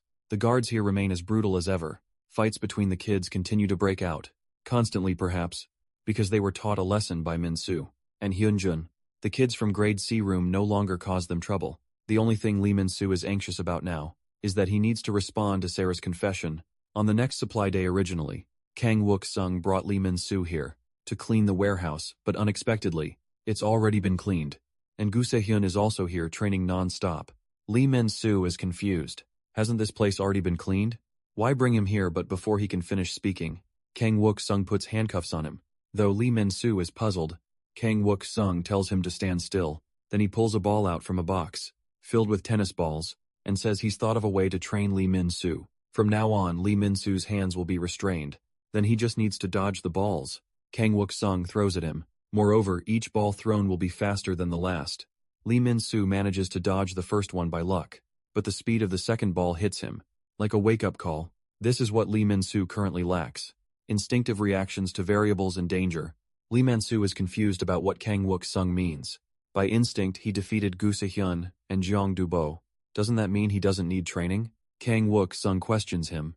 Did you win those fights fair and square? The fighting styles of all three of you are too one-dimensional. Lee Man-soo just exploited their weaknesses, but if Gu Se-hyun had been prepared beforehand, he wouldn't have won at all. And if Lee Min-soo hadn't built some leg strength, how would he have defeated Jang Do-bo? Now Gu Se-hyun is learning basic combat techniques from Kang Wook-sung, so he hopes Lee Min-soo will also undergo training. Although he hates fighting, this place is simply too dangerous. Ever since John Ji told him about the red prison uniforms, Kang Wook-sung knows he must make Lee Min-soo strong enough to ensure he can be released normally. Meanwhile, construction supervisor Lee Kang-min is discussing matters with grade C, two-room boss Lee Cho. Lee Cho believes this prison is no different from outside society. With money you can control both inmates and guards, so he wants to invite Lee Kang-min to join his assembled forces. That way, perhaps they can deal with a special detention block where the red prison uniforms exist. If Lee Kang-min agrees to join, Lee Cho will give him 20% of the business profits. As compensation, roughly 4,000 inches pure income per month. And even if Lee Kang-min wants to wear a red prison uniform, Lee Cho promises to handle it for him. But Lee Kang-min's response leaves Lee Cho stunned. Lee Kang-min states that no matter how good the plan is, working with the weak will only ruin his reputation. Hearing this, Lee Cho snaps his fingers. Then I'll give you more time to think it over. Besides, why do you think I asked to meet you? Without guards or subordinates present. As the snap echoes grade C2, Roomboss Inhyolsu grade D3. Roomboss Jang Sang-hyun grade D1. Roomboss Park Tae-ho and grade C6. Roomboss Oh Sung-jin appear, one after another. 4 different room bosses surround Lee Kang-min. Completely. Lee Cho asks Lee Kang-min, so what do you say? Change your mind now. Lee Kang-min removes his glasses. Not bad using money to recruit skilled fighters, but do you think 4 people are enough at this moment? Lee Min-soo, facing the tennis balls thrown by Kang Wook-sung, has adapted. His movements are crisp. His dodges are precise, using only the most necessary motions. Lee Min-soo never learned anything like this before. It's safe to say, this guy's talent is absolutely top tier. Seeing this training has lost its effectiveness, Kang Wook-sung decisively initiate stage 2 of the tennis ball dodge training. Unlike the previous straight-line attacks, this time, the thrown tennis balls will have a second ricochet. The throwing rate also increases by a level. This forces Lee Min-soo to not only face balls thrown from the front, but also watch for ricochet attacks from his blind spots. These attacks targeting blind spots are difficult, even for some professional fighters to handle. So, what Lee Min-soo needs to do in Stage 2 training is accumulate experience, dealing with multi-angle attacks, and develop instinctive reactions. Lee Min-soo doesn't understand. He gets all this, but why restrain his arms? Kang Wook-sung explains that arms can be used for both offense and defense, so they should only be used when you absolutely can't dodge or block. And Gu Se-hyun, after a period of training, his progress is clearly greater than expected, but the road ahead is still long. Kang Wook-sung is only here to guide their training. What truly makes them stronger isn't him, but themselves, because the training Kang Hoon-sung has arranged for them this time will be hellish. Only if they endure past this threshold will their potential truly blossom. But if they can't make it through, their potential will forever remain just potential. At the same time, Kang Hoon-sung is quite curious. After the hellish training ends, which of these two will become stronger? Meanwhile, guard John Ji opens the door to Lee Kang-min and Lee Cho's secret meeting. Lee Kang-min has already dealt with all 4 room bosses. Only Lee Cho remains, begging for help from the just-arrived Jeongi. But he doesn't know that guard Jeongi and Lee Kang-min have already formed an alliance. This meeting was a scheme devised by the two of them. The purpose was to extort the safe combination for Lee Cho's hideout outside. Lee Kang-min's people. Following the address provided by John Ji, I have already taken over Lee Cho's hideout. Inside is roughly 200 million, and according to their agreement, guard John Ji will get 10% of it. Lee Kang-min tells him it'll be deposited today, but only if John Ji goes and tells the special detention block people that he wants to see them. Next day when Lee Min-soo goes to the kitchen to work, Yong Do-bo awkwardly tells him he can't work in the kitchen anymore. Guard John Ji explains from the side that the kitchen crew is now overstaffed, so they need to cut people, and asks if Lee Min-soo would be willing to go to the construction crew, where there happens to be an opening. Lee Min-soo looks at the application form handed to him, somewhat doubtful. Is it really okay to do this without Kang Ho-song's permission? What if it disrupts the original plan? But under Jian-gi's urging, this is currently the only way to earn points. Helplessly, Lee Min-soo can only agree. Jang Do-bo watches their departing figures silently, hoping in his heart that Lee Min-soo will be careful. After all, being cut from the kitchen crew, and then transferred to the construction crew, is all part of someone's plan. Soon Lee Min-soo arrives at the construction crew's work site. Looking at these people's intimidating faces, Lee Min-soo wonders to himself, are these people really high schoolers like him? He hopes the supervisor here won't be someone like Young Do-bo. If he's as domineering as that guy, it'll be trouble at this moment. Supervisor Lee Kang-min walks over.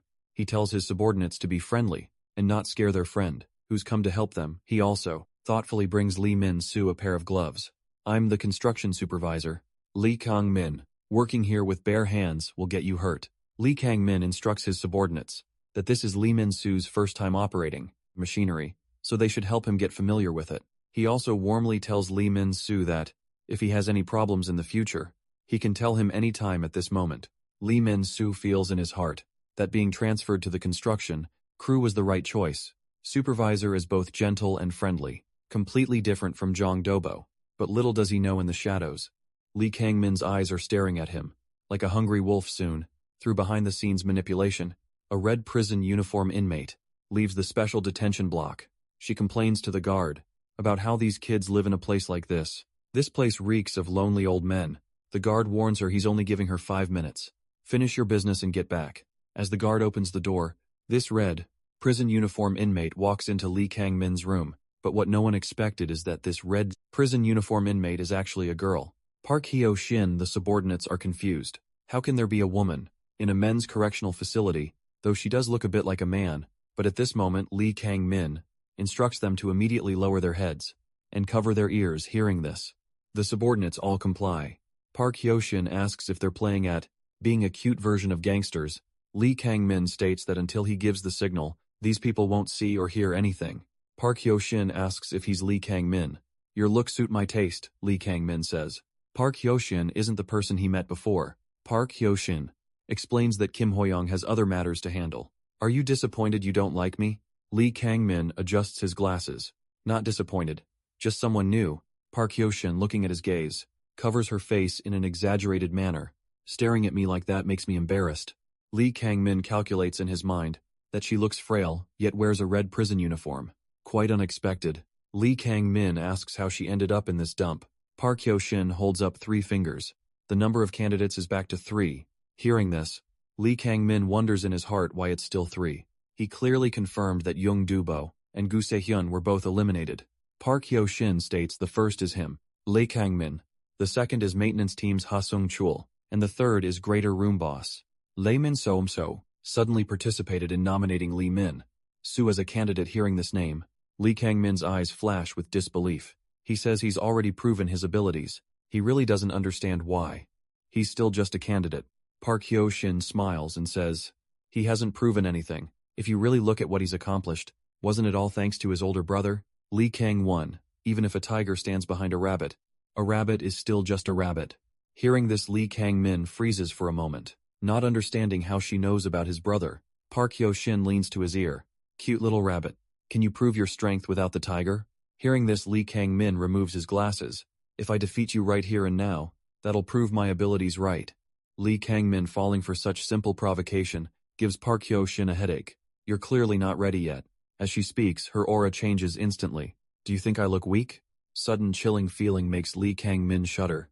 He clearly senses that this person in front of him is definitely not inferior to him. Park Hyo-shin tells him not to take it too hard. Lee Kang-min is still a very competitive candidate.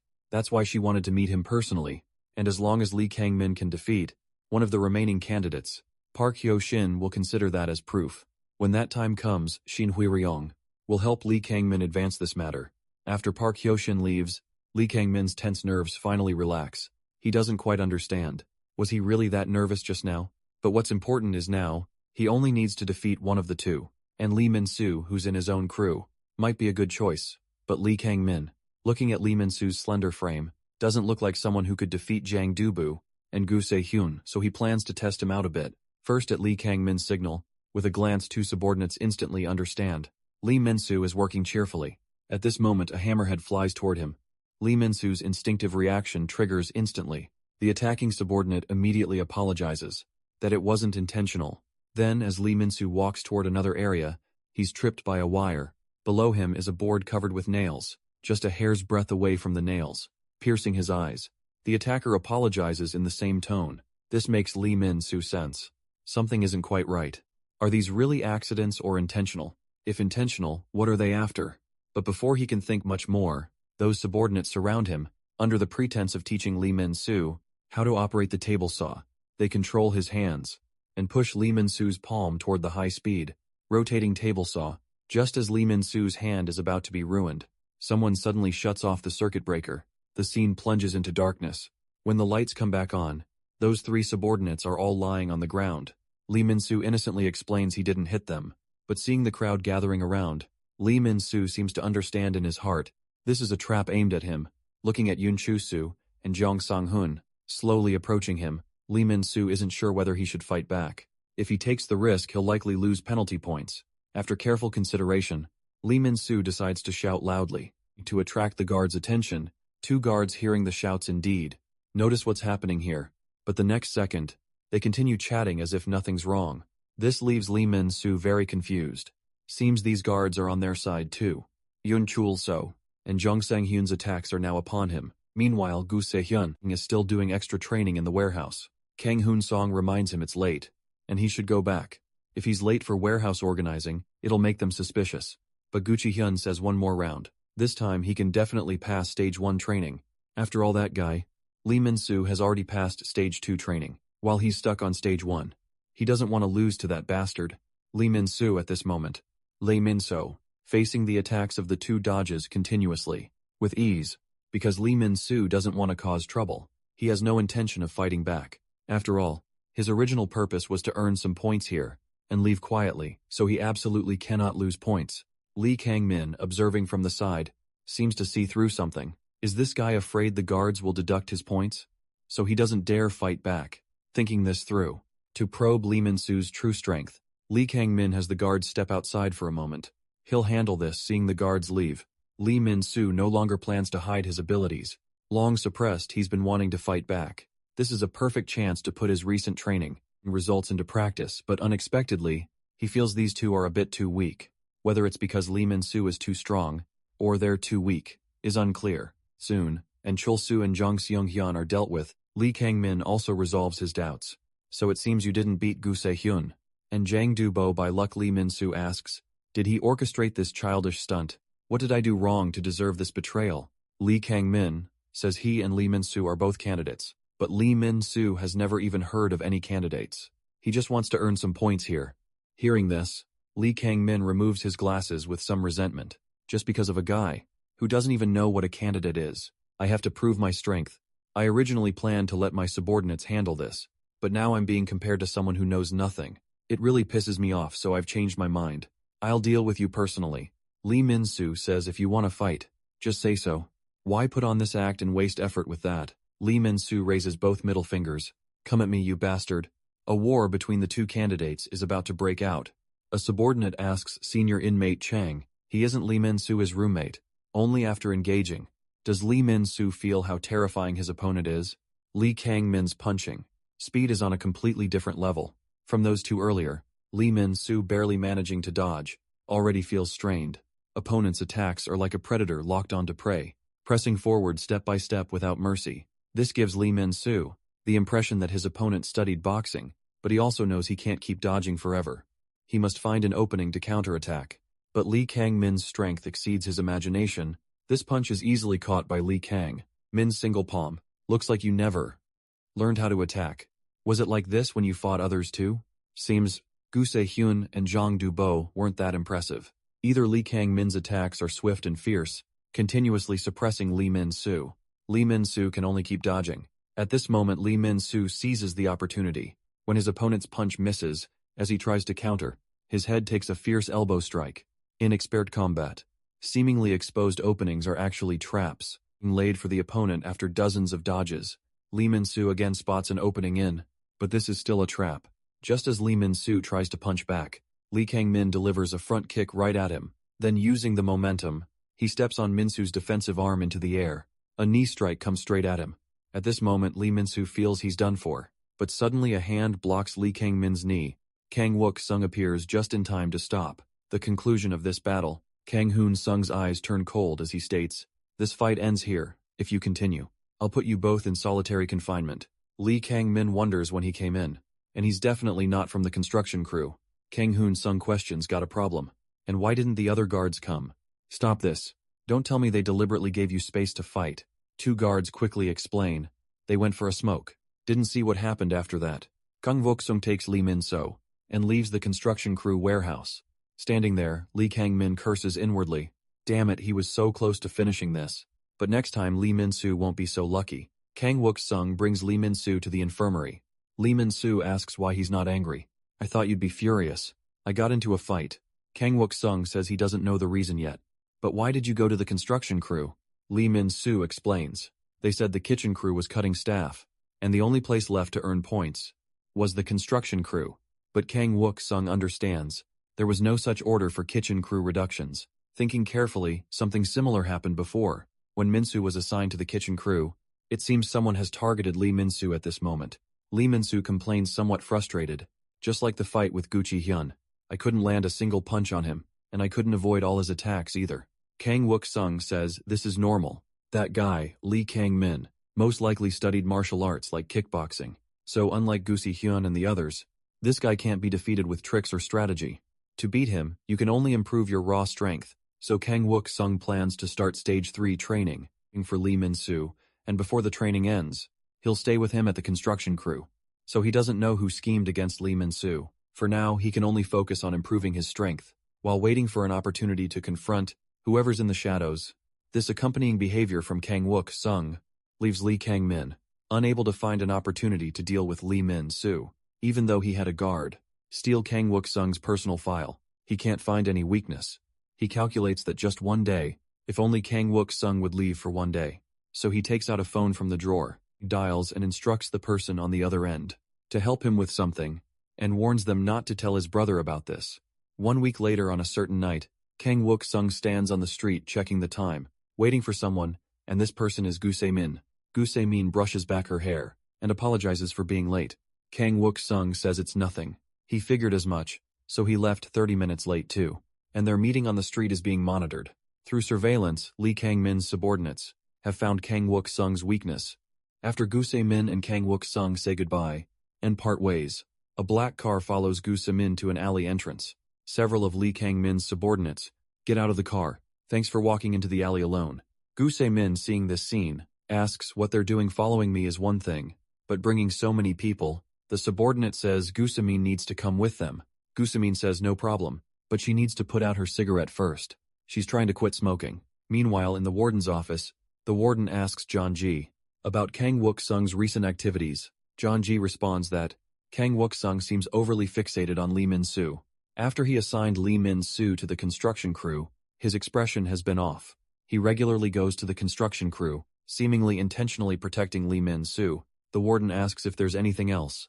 Hearing this, John Ji responds that Kang Wook-sung recently asked him about the red prison uniforms. The warden says, the first reason for initially transferring Lee Min-soo to the kitchen crew was to test Kang Wook-sung's reaction.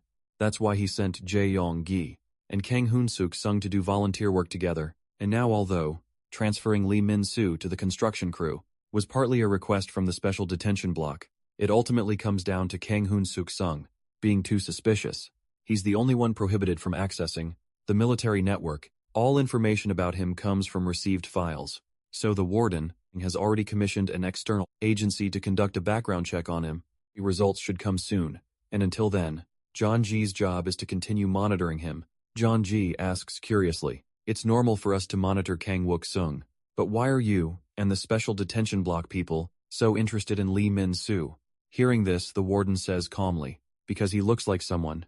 At this moment, Lee Min-soo is washing up in the bathroom, unaware that an even bigger trap is quietly approaching. It's been 2 weeks since he fought Lee Kang-min. Though he's been training constantly, he's not confident he can defeat him. After all, Lee Kang-min is the type who can only be defeated with pure strength. And to do that, Lee Min-soo needs to at least pass Stage 3 training. At this moment, Whitehair hears someone ask him to toss the soap over, but his hand slips accidentally, throwing the soap toward the unguarded Wang Hyuk. Just as the soap is about to hit Wang Hyuk's back, Lee Min-soo, as if sensing danger, intercepts it directly. Lee Min-soo tells Moon Hyun-jun to be more careful and not drop it again, but Whitehair's face is full of disbelief. He doesn't understand how Lee Min-soo did that without even looking, and Lee Min-soo's body has also become increasingly muscular. After washing up, someone asks Lee Min-soo why Guard Kang didn't come today. Lee Min-soo says he asked another officer. They said he suddenly took leave and told him to go organize the storage room today. At this time, senior inmate Chang Hee approaches Lee Min-soo. He hopes they can talk alone for a bit. Lee Min-soo says, "Aren't you in the construction crew? Too, looks like. You were the one who shut off the circuit breaker and saved me last time," Chang Hee says. He still doesn't understand how terrifying Lee Kang-min is with that. He pulls down his pants in front of Lee Min-soo. At first, Lee Min-soo is alarmed, not understanding what he means. Only after seeing the scar on Chang Hee's thigh does he gradually understand the situation. Chang Hee says, "He was once Lee Kang-min's friend and subordinate.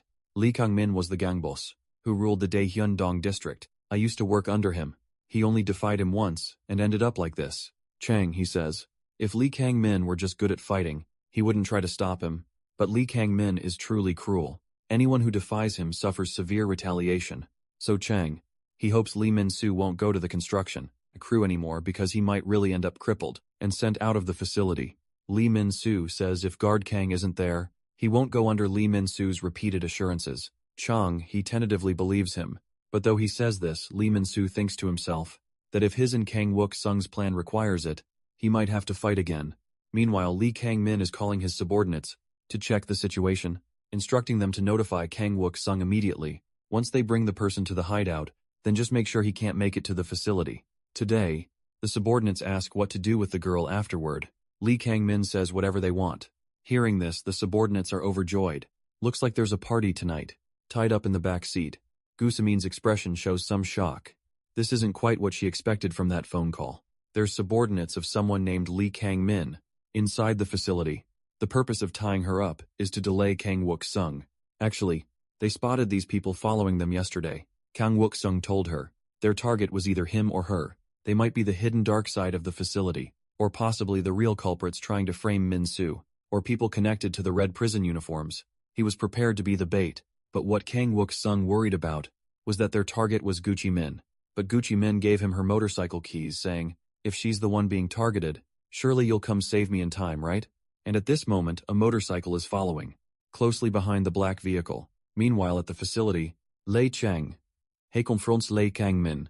He tells Lee Kang-min to stop targeting Lee Min-soo. Though, he doesn't know why you've set your sights on him.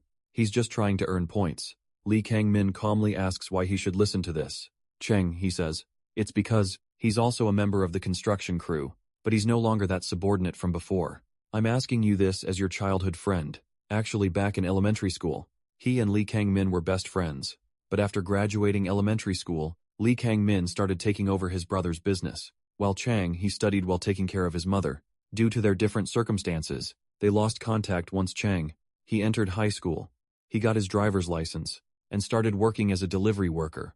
A restaurant owner, after understanding his situation, kindly lent him a motorcycle. Thanks to this Chang, he was able to work as a delivery worker and pay for his mother's medical expenses. One delivery address was an abandoned factory. This was the gathering place for Lee Kang-min's gang. Here Chang, he encountered Lee Kang-min again after many years. Lee Kang-min asked if he wanted to make money more easily by adding cockroaches to food deliveries. then leaving numerous negative reviews in the merchant's shop comments, making it impossible for the merchant to do business. To delete the bad reviews, they'd have to pay them naive and ignorant. Chang, he joined them and earned his first real money in life. If this continued, he'd soon be able to pay his mother's hospital bills.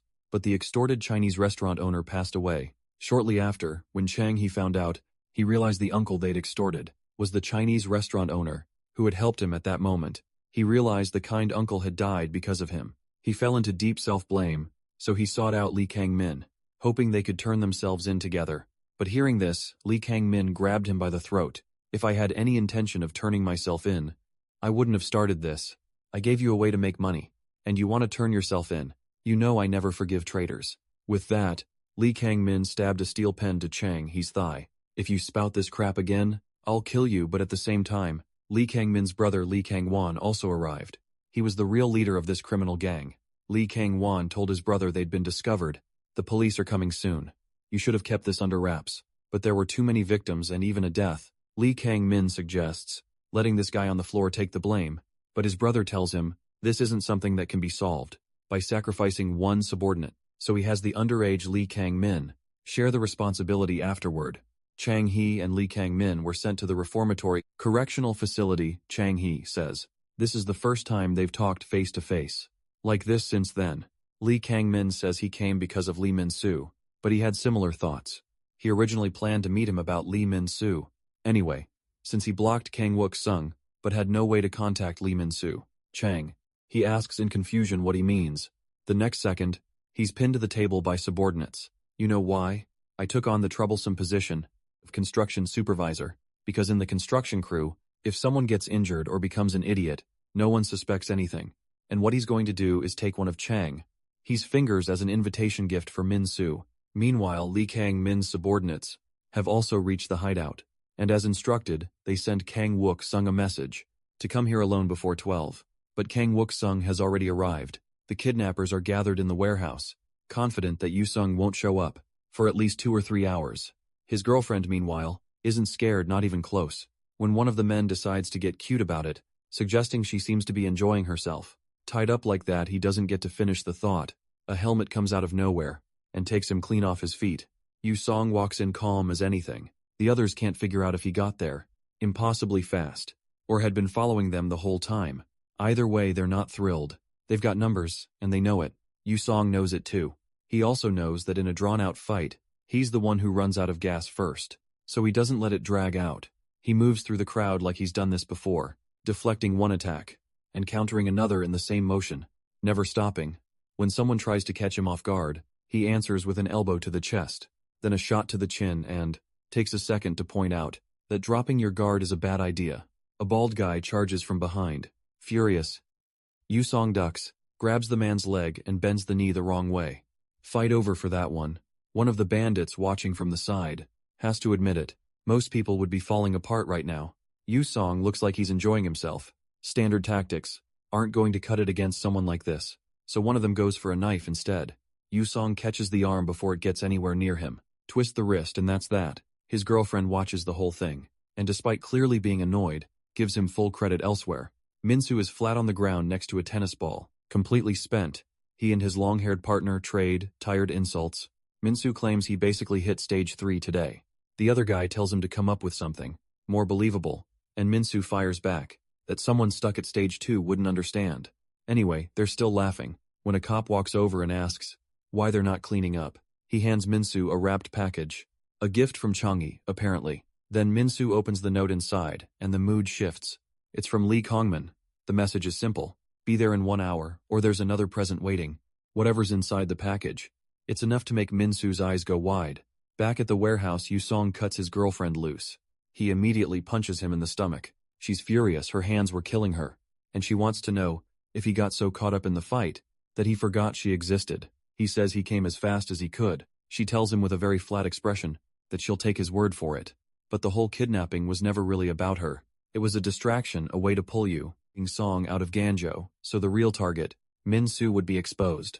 Someone had been tracking Yu-sung's location and gave the signal the moment he was on his way. Yu-sung remembers being told to stay away from the civil engineering crew. Until stage 3 he was played, and now someone is walking down a staircase toward Minsu's location. Unhurried, deliberate, the man says. He noticed Yusong's brother had something in the works, and decided to watch from a distance. But now he's done watching, he says. It's rare to find someone worth fighting at his level, and he figures Yusong would understand that feeling. Not that the reasons matter anymore. Kangwon, head of the Ms. Gang and Gangdong district, is ready to go in a locked room somewhere else.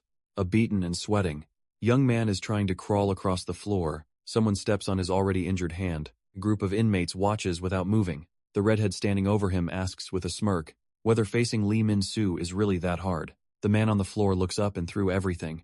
The pain, the exhaustion. He tells the redhead to get out of his way. Then he says it again louder, like he means it. Min-soo finally snaps and throws himself at the redhead, and the redhead isn't impressed. He figures the kid has nothing real to back up the aggression, that the attacks are sloppy, and that he could end this whenever he wants. Except Min-soo keeps dodging every punch, every follow-up, every elbow slipped clean. The redhead starts to realize this isn't luck. The kid studied him, and now Min-soo has lined up something there's no getting out of. The redhead tries to adjust, moving his feet, firing off a kick before the punch can land. It doesn't work. The kick gets blocked before it even connects, and Min-soo steps back to reset. The other inmates watching start to notice. Kid is clearly stronger than before, but he hasn't landed a single clean hit. Turns out that wasn't really the point. While everyone was watching the fight, Min-soo was buying Chang he enough room to breathe, pulling him out from under Kang Min's pressure. Chang he hand busted up, thanks him for it, and now Min-soo asks if they can stop holding back. Meanwhile, across town, things are going worse. The gang boss comes down the stairs and invites Yusong to settle this. The direct way Yusong reads him immediately. This isn't like anyone he's faced before. He's in a different category entirely. Yusong even wonders if avoiding this fight might be the smarter call. The man shuts that down fast. If Yusong won't fight, the girl goes instead. Either way, someone's paying for the mess they made. Yusong doesn't wait for him to finish the sentence. He goes straight for the head, and the kick lands like hitting a wall. Lee Kang-won blocked it without effort. Without even shifting his weight, Yusong pushes through, uses the momentum, and goes for the back of the neck with everything he has. He's the one who feels the impact. Before the move was even halfway done, Kang-won countered with a short strike to the ribs, and Yusong is sent flying. He manages to land on his feet, but the pain tells him something might actually be broken. Kang-won asks almost casually whether that hit did anything, because if he'd meant it, the kid's spine would be gone. He seems genuinely curious how it felt. Yusong knows he can't drag this out. He goes back in, and Kang-won just reflects every attack back at him, like it's a warm-up drill. Then he tells Yusong the fight is getting boring. When Yusong throws a spinning kick, Kang-won sees it coming from a mile away, and says so, adding that, this is what you get from people who learn to fight. From textbooks predictable, no creativity that lands harder than the punch did. Yusong is humiliated, and somewhere in the back of his mind, he wonders what kind of fights this man has been in. To look at him like that for Kang-won, the answer is simple, all of them. He grew up with nothing, no stability, no one looking out for him. Fighting wasn't a hobby or a discipline. It was how he ate. Getting hit hurt less than going hungry, and beating the people who hit him felt good. So he kept going dozens of fights, then hundreds street to street, block to block until he ran the whole area. So no beating Yusong isn't a surprise to him. A Krush down and tells the kid he's decent for what he is, but guys like him all look the same after a while. And that's the problem. It's not fun anymore. He starts walking toward the girl instead, half interested, half bored. Then her expression shifts, and that actually gets his attention, but she's not looking at him. Yusong is back on his feet. He admits it, his attacks are basic. His master's instruction was clear, against ordinary opponents. Fundamentals are enough that Yusong has been watching, and the man in front of him is not ordinary. So starting now, he's done holding back. So while Yusong's fight is heating up, we get a quick cut to somewhere out at sea. A congressman on a boat, pulling in a massive tuna like it's nothing, while his companion watches in quiet disbelief. The companion shifts the subject. He admits he half expected the boy to quit during Special Forces training, so he set him up as an assistant, just to see what would happen. The congressman isn't surprised. He points out that 2 out of every 5 candidates drop out. The training is brutal, and even the athletic ones struggle to get through it. But this kid didn't just survive. He finished first in every single discipline, and broke every existing record the Special Forces had on the books. That raises an obvious question. Who exactly is he? The congressman explains his standard. Anyone who wants to be his son needs both, the mind and the body, so he assigned the strongest person he knows to train him, a former North Korean special agent named Yoon Sok-jun. Personally instructed by someone, the congressman describes only as a monster. Back in the warehouse, Yusong makes good on his word. He walks straight toward Kangwon, without a hint of hesitation. No guard up, no defensive posture, just forward. Kangwon finds it interesting enough to charge in, but his punch doesn't land. Yusong counters with 2 clean hits, and Kangwon grins, then he closes the distance, certain there's no room left to dodge. His eyes go wide when he realizes Yusheng never planned to dodge at all. He catches the fist, wrenches the arm upward, and drives a strike straight into the joint. A clean, ugly fracture.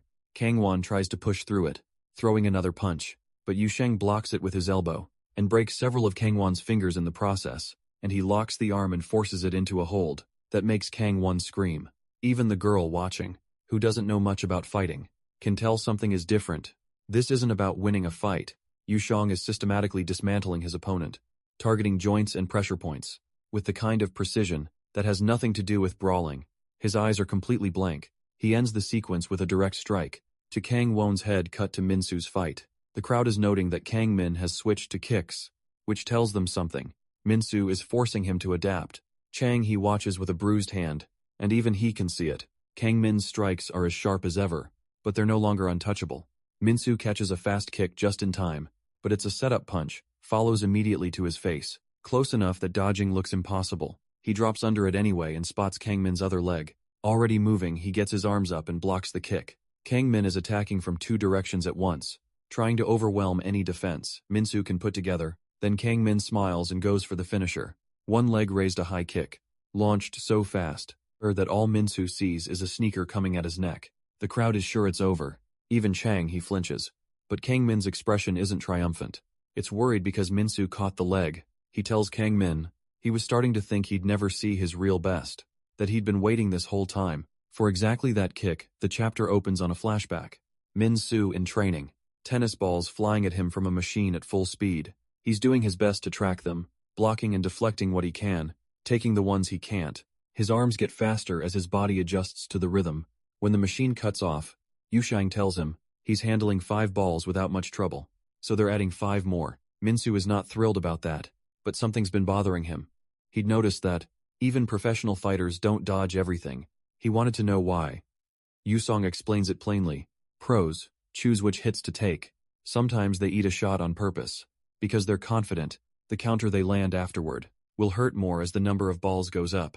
Minsu will reach a point where dodging everything isn't an option. Knowing which hit to absorb and which to avoid, that's the real skill back in the present. That lesson is exactly what Minsu just applied. He's got Kang Min's leg locked in his arm, and he tells him he'd been waiting for that high kick the whole time. Kang Min can't pull free, the grip is too tight, the angle too clean. Then Minsu does what Yusong taught him. Sacrifice the flesh to catch the bone. He takes the position, absorbs what he has to, and unloads. He hammers the same spot over and over, until bones break in multiple places. When he finally releases the leg, Kang Min crumbles, clutching it in pain. And before he can even process what just happened, a straight punch catches him flush in the face. Minsu tells him not to fall yet. There's more coming. We cut away from the fight. Back to the warehouse where Yusung is. His face is marked up from his own brawl, and the girl with him notices immediately. She says his already beaten face looks even worse now. He tries to say something, but she stops him. Then she breaks down, pulling his head against her chest, and telling him not to look at her. While she cries, she says he could have ended it faster, without taking so much damage. Yusong apologizes and holds her, but in his head he's running the math. His last opponent wasn't easy. If he hadn't managed to break the guy's arm early, the outcome might have gone the other way. Breaking the fingers was another move that tipped the balance, got through it, but it wasn't clean. Then the doors burst open. A formally dressed man walks in, followed by a large group. Yusong steps in front of the girl immediately and demands to know how they found this place. One of the men he'd beaten earlier admits he made a call, while the two of them were busy with their moment. Before anyone can react, Kang Won grabs that man by the head and slams his face into the floor. Everyone in the room, including Yusong and the girl, goes wide-eyed. The informant is out cold. Kang Won, barely able to stand, says he's so embarrassed he could die.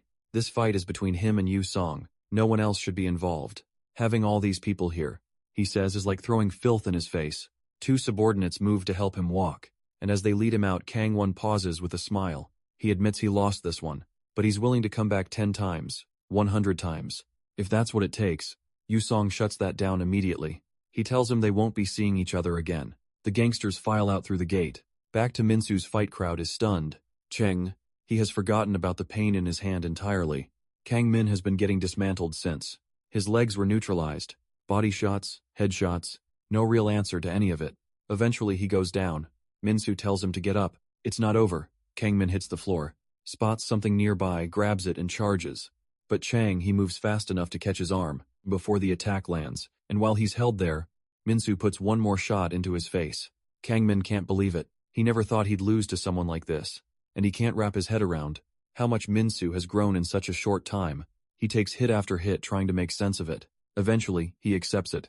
He's not winning this. Minsu drives forward and launches him. Kang Min skids across the ground, and for a moment he just lies there, not knowing what to do next. Then he starts laughing. He looks out at the crowd, spots Chang He, and starts screaming. The fight was unfair because Chang He interfered, and everyone standing around, watching, should be doing something about it. Then he goes further. If he fails to become a candidate, every single person watching is going to spend their life rotting in this place. His organization is part of his strength. He says Minsu can't do much standing alone. Minsu turns around and reads the room. The crowd's eyes have shifted. The situation had already been messy. Now it's getting worse. Minsu is dodging punches from every direction because Kang Min managed to turn the entire room against him. His hand is burning from blocking so many hits, and he's starting to think he might have fractured something from striking the same hard spot too many times. One moment of lost focus is all it takes. A punch catches him in the face, and then a group of guys grabs him and pins him down. He's outnumbered, his hand is shot, and someone is already winding up for a clean hit to his head. Then someone else gets there first. Go Sejun walks in and drops the guy mid-swing, and Minsu can't believe what he's seeing. Sejun, casual as ever, jokes that his friend must have called him telepathically, then starts working through the crowd, saying something about paying back a debt from their days doing volunteer work at an orphanage. Kang Min watches this and immediately starts doing the math. Hey, Jun wasn't supposed to be here, and his presence alone is enough to make the crowd hesitate. But then Kim Young-kwan steps forward, the vice chief of the civil engineering class, and apparently the first person who ever gave Kang Min real trouble. When he arrived at the correctional school, Kang Min figures this is his best shot, and Young-kwan goes in hard. Sejun covers his eyes with his hands. Young-kwan swings blind, and by the time he realizes his target has moved, Sejun is already beside him. One clean punch sends Young-kwan into a stack of boxes. Kang Min watches his best bet crumple, and can't quite process it, so he switches tactics. He tells Sejun to hold on, says he knows what's going on. He knows Sejun is here to help Minsu, and that his people have Sejun's older sister as a hostage. Sejun doesn't buy it for a second, calls it exactly what it looks like. Desperate excuse from someone who knows he's losing. Then Kang Min pulls out his phone. There's a photo of the girl tied up. He says her name Gasaman, and explains that the guard, Kang, had been getting in the way, so they took her instead. The guard isn't around today, because he's probably getting beaten, trying to reach her. Minsu hears all of this and can't hold it together. He punches Kang Min square in the face. Before he can stop himself, Kang Min hits the floor, his phone skidding out of his hand. Minsu makes it clear that the act Kang Min had been putting on the friendly, reasonable front was exactly that, an act, and that a few weak lackeys aren't going to be enough to stop Kang Yusong. Kang Min, now desperate, tries one last move. He orders Segan to kill Minsu if he wants his sister back. The two friends look at each other and then both smile. At exactly the same moment, like they rehearsed it, they bump hands.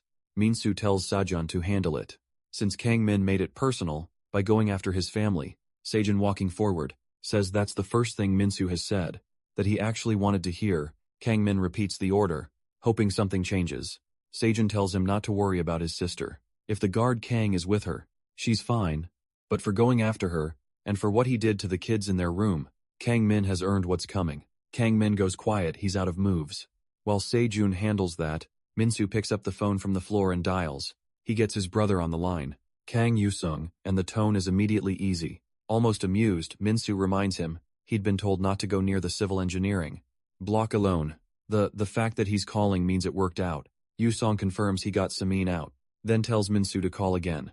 Once he's been thrown in solitary, they hang up like nothing happened. Samin, riding on the back of Yusong's motorcycle at full speed, lets out a breath of relief. Yusong mentions he could hear her younger brother's voice, and that he sounded genuinely furious about the kidnapping. She tells him they're heading to the hospital. He needs to get his ribs looked at. He complains. She sighs, so instead she offers an alternative. They go to her place and he can meet her cat. They arrive at her place, and a chubby little orange cat is there to greet them. The same one Yu-song had picked up a while back. Then the smell of food hits, and suddenly the apartment feels a lot warmer. Yu-song thanks Saman for patching him up and cooking, and she immediately deflects. She's only making food because she's hungry. Not for him. He watches her say it, and clearly doesn't buy a word of it. While he waits, he notices a framed family photo on the shelf. He figures out it's Semon's family. Her Sajin, their mother, and the man in the photo. Semon calls him her traitor of a father. No elaboration needed. A few minutes later, she calls him to eat, telling him to act like it's delicious, even if it isn't. But when she turns around, Yu-song is flat on the floor, eyes closed completely out. Only the cat bothers to respond. She's annoyed, genuinely annoyed, after all that effort, but she grabs a blanket from storage and lays it over him anyway, because she knows he earned the sleep. Then she decides that's not quite enough, lies down next to him and pulls him close. Warm, quiet, comfortable. Neither of them says anything, because there's nothing to say. Meanwhile, across town, Kang Min is on the ground with the rest of his crew. Sejun asks if things are basically wrapped up, and Minsu wants to know how he even got there. Taejun explains that the prison guard, Ju Seop, told him he could come in. Open invitation apparently. Then Minsu remembers to check on Chung Hee's hand.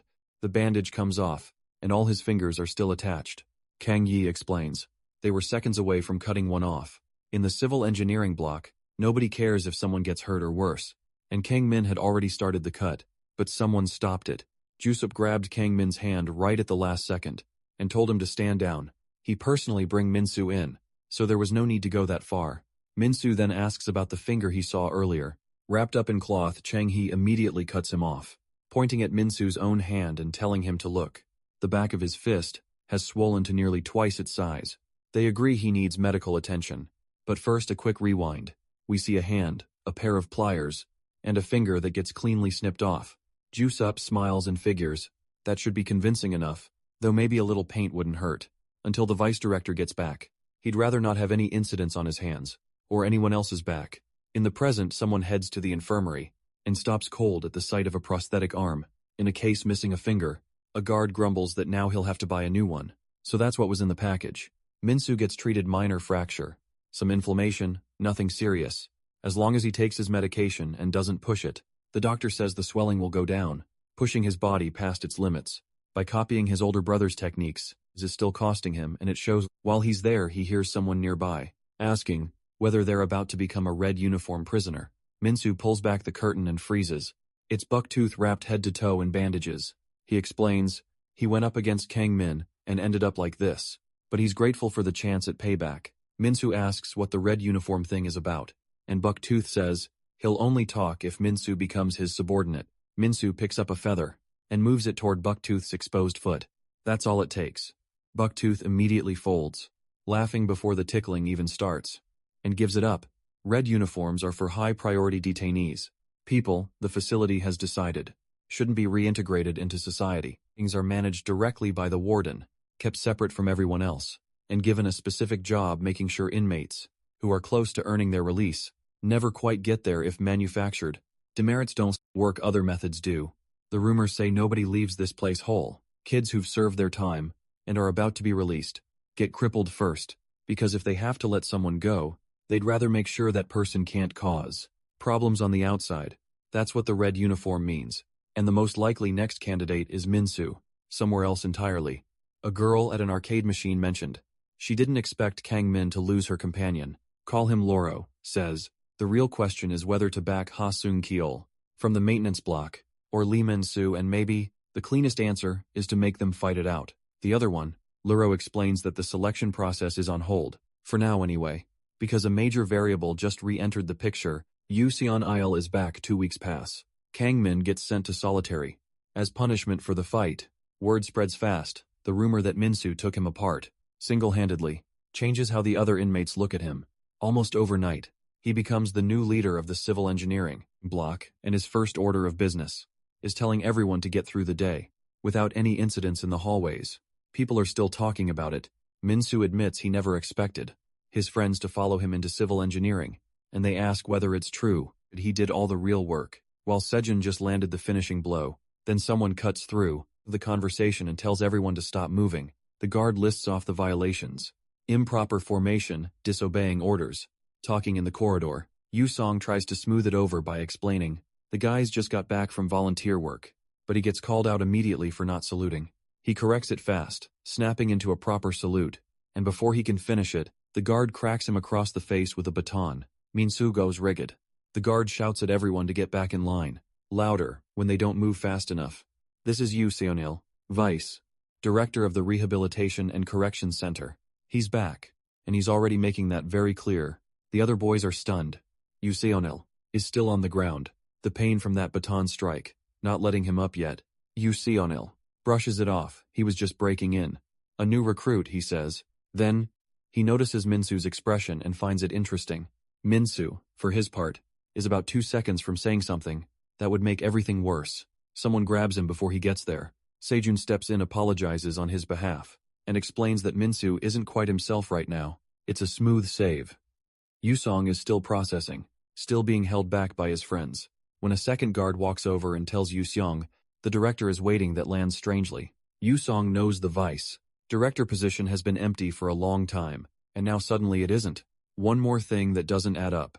Cut to the director's office. Yu Se-onel enters with a formal greeting, and announces he's officially back. The man behind the desk asks if everything went smoothly, and Yu Se-onel confirms it did. Then he adds that discipline around here has slipped badly, in his absence, and he intends to fix that. Starting now, the director seems almost surprised. The man just got back, maybe he should rest a little. Yu Se-onel declines. This isn't work to him. He says it's personal satisfaction, and he makes his goal clear. He's going to turn human garbage into something better. Time passes in a classroom. A teacher is walking students through intertextuality. How literary works shape each other. The students are not moved by this. One of them is losing the battle against sleep. Vision going soft, eyes drifting shut. Then, a chair flies across the room and hits him directly. Eugenel tells him that, if he doesn't want to spend his life being useless, he shouldn't sleep in class. The student, shaken and hurt, apologizes. The reaction was extreme. Everyone in the room knows it. Meanwhile, Yu-song is in the cafeteria putting something together, and his thoughts keep circling back to the same place. The more he thinks about it, the angrier he gets. His brother shouldn't have to be here dealing with this. Not for him, not for any of them. He never wanted that. Then he glances over and sees Yu Chanel in the kitchen, demanding to know who gave the cook permission to serve food however he pleased. The young cook ends up covered in it. The threat that follows is clear enough. From that point on, the facility changes. In the dorms, everyone sits at rigid attention until lights out. In the hallways, movement happens in formation. The rules tighten around everything. And then it rains, cold gray, relentless. The boys are outside without shirts, being pushed face down into the mud. Water gets in their mouths. Some of them can't hold it together. One student vomits, and immediately gets struck in the back of the neck. The guard wants to know who told him he could lift his head. More guards close in and push him back down. Minsu watches, then he stops watching. He charges the guard, hits him with his body, and drops down next to the student. Hyunjun asking if he's okay. Another guard steps forward, tapping his baton against his palm. Yuseonho's voice cuts through. Attacking a guard has consequences. Yusun is still holding Hyunjun when Minsu says what everyone is thinking, that none of this is right, and that Hyunjun could have actually died out there. Yusong steps in front of his brother. He apologizes to Yuseonil directly and promises to handle the discipline himself. Yusungil asks if these boys are his responsibility. Yusung says yes for a moment. It seems like that's enough. Yusungil agrees to leave them in Yusung's hands, and the tension starts to ease. Then he holds out a baton. He says he's always been curious how a guard handles his own students, and he'd like to see it right now in front of him. The two brothers look at each other. Neither of them has a good option here. Yusong doesn't know how to handle the order. His superior has just told him point blank to hit Minsu right there in front of everyone. He drops his head for a moment, then looks back at his brother. Minsu's expression is steady, and Yusong reads it immediately. When the superior starts pushing, asking why he's hesitating over a simple demonstration, Yusong tells him he knows how to discipline his students, and just needed a second to think. Then he grips the baton with both hands and says he'll show exactly how it's done. He doesn't hesitate. He goes after his own brother, calling it his method, and Minsu hits the mud hard, curling up to protect his head. Yusong orders him to get up, tells him he shouldn't be falling over something so minor. Minsu, still sharp-eyed, says he was already getting up, and takes a kick to the head. Before he can finish the sentence, it's a serious hit. The scene pulls back to a short while earlier. Yusong is leaning against the wall, outside the student locker room, telling Minsu to wrap it up and head back. Minsu says he needs to talk first. He's been sitting with something for a while now. Every crisis they've faced came from Yusong, trying to protect him, and the latest one left Yusong, getting beaten by the vice director. Yusong brushes off the injury on his face, says it's nothing, says he'll find a way to protect everyone. Minsu steps closer and tells him, that's exactly the problem. He's a guard, not a shield for everyone around him, and he made a promise to get them both out. And what he needs from Yusong for the plan to work is for them to bury the fact that they're brothers, completely. And if things get worse, Yusong has to act like a real guard. No mercy, no exceptions. He holds out his pinky finger. Yusong looks at him in silence, quietly wondering when his little brother got like this. They lock fingers and seal it. That promise is what brought them here. Minsu face down in the mud, and Yusong screaming at him to get up, while privately hoping he won't. The performance has to hold, so he keeps ordering, and Minsu, stubborn as ever, starts pushing himself off the ground, insisting it wasn't that bad. Yusong lines up a kick the moment Minsu gets up right. He's going to take everything. The other guards are watching. Students who know the truth can barely look. He closes in, raises the baton, and someone grabs his arm. Yusayonil, he's seen enough. Yusong argues that the lesson isn't finished, that Minsu needs to learn not to disobey. Yusayonil points out calmly that you can't teach much to someone who's unconscious. He suggests solitary. Yusong refuses, says Minsu needs medical attention first, because a dead student is a paperwork problem nobody wants. Then he'll come right back. He grabs his brother by the hair and walks him toward the infirmary. Behind them, the director remarks that the vice director has never understood how punishment actually works. If the rat gets too broken, there's nothing left to play with. Then another guard arrives with a file, personal profile, and background reports on Sergeant Kang Yusong. As requested, the director notes it came faster than expected, and then his expression shifts as he reads. Meanwhile, Minsu drifts under. He's dreaming back before the orphanage, back when the sky was just blue and the sun was out. And none of this existed, yet he's on Yusong's back, being carried same as now, except somehow, the shoulders feel broader than he remembered. He can barely keep his eyes open, but he realizes where he is and asks what's happening. Yusong tells him they're almost there. His head is down. Minsu asks if he's crying. Yusong says no, that's for weak people. Minsu apologizes for the trouble, for making Yusong do what he just did, and for everything still ahead. That will probably require more apologies. Then, he makes one ask that they don't give up on each other. Yusong catches something different in his voice. There's weight behind it now. Minsu says it plainly. He's getting out of this place no matter what it takes. The restricted area entrance is unguarded. No staff, no one watching the door. Yusong notices immediately and wonders what happened. Whatever secrets are tied to those red prison uniforms, they're behind that door. He moves carefully, slipping behind a pillar to get a better look. That's when he spots the vice president, walking straight toward the entrance, access card in hand. The door unlocks, and Yusong's mind starts connecting dots. You see Onel is tied to the red uniforms too. But before Yusong can process that, you see Onel speaks up. Turns out he already knew someone was watching, and instead of raising an alarm, he does something completely unexpected. He invites Yusong and the two walk the corridor together, and Yusong still can't figure out how he ended up on the other side of that door. Reading this man is genuinely impossible. They reach another room. Yusong opens it and it's empty. Just a large bare space. Vice President takes that in, and concludes that the director must have already made his move. Then he turns to Yusong, and asks if his curiosity is satisfied now. He follows it with a warning. Digging too deep in a place like this has consequences. Yusong asks why he was shown any of this at all. Yusong's answer is blunt as far as Yusong is concerned. He's the enemy who forced him to beat his own brother, and if someone walks into hell on their own, they'd better at least look like a demon. Otherwise they'll get found out every time. Later back in the work area, the other guards are gossiping about where the vice president has been. Yusong plays dumb. Turns out, Yusayonil was caught up in a bribery investigation. Apparently took money from an inmate's family, admitted it, paid it back. The rumor is that the director set the whole thing up. Since the two of them don't exactly get along, Yusong files that away. Maybe they're rivals. Maybe it's too early to call it. The conversation gets cut short when a fight breaks out between two inmates. Before the guards can react, a third person steps in. Minsu, pulling the two apart with his bare hands and flashing a calm smile, telling them to save it for after work. One of the fighters doesn't appreciate the interruption and clocks him for it, telling Minsu he's nobody's leader and that he stabbed people on the outside. Minsu's response is simple. He doesn't care about the guy's past. He'd appreciate it if he listened. While he was still being polite about it, that only makes things worse. The inmate swings again, and Minsu drops under it smooth and fast, and lines up a counter straight at the guy's jaw, then stops it cold, just short of landing. He lets it go, tells the man. He's new, so he'll overlook it. But work time is work time. The guy had underestimated him for being short. He doesn't make that mistake twice. Within minutes, Minsu has everyone back in line and working. One of the guards mentions that, ever since Minsu took charge of the civil engineering crew, the whole operation has been running smoother. Yusong watches his brother, and thinks about how much has changed since that phone call, since Minsu said with total conviction that he was getting out no matter what. In the staff meeting room, Yusong is already thinking ahead. He needs to find ways to get Minsu merit points faster. The next public service assignment turns out to be flood restoration work at a damaged village, civil engineering maintenance and cooking classes. UCNL raises the question of accountability. If any inmate sent outside escapes, the director isn't worried.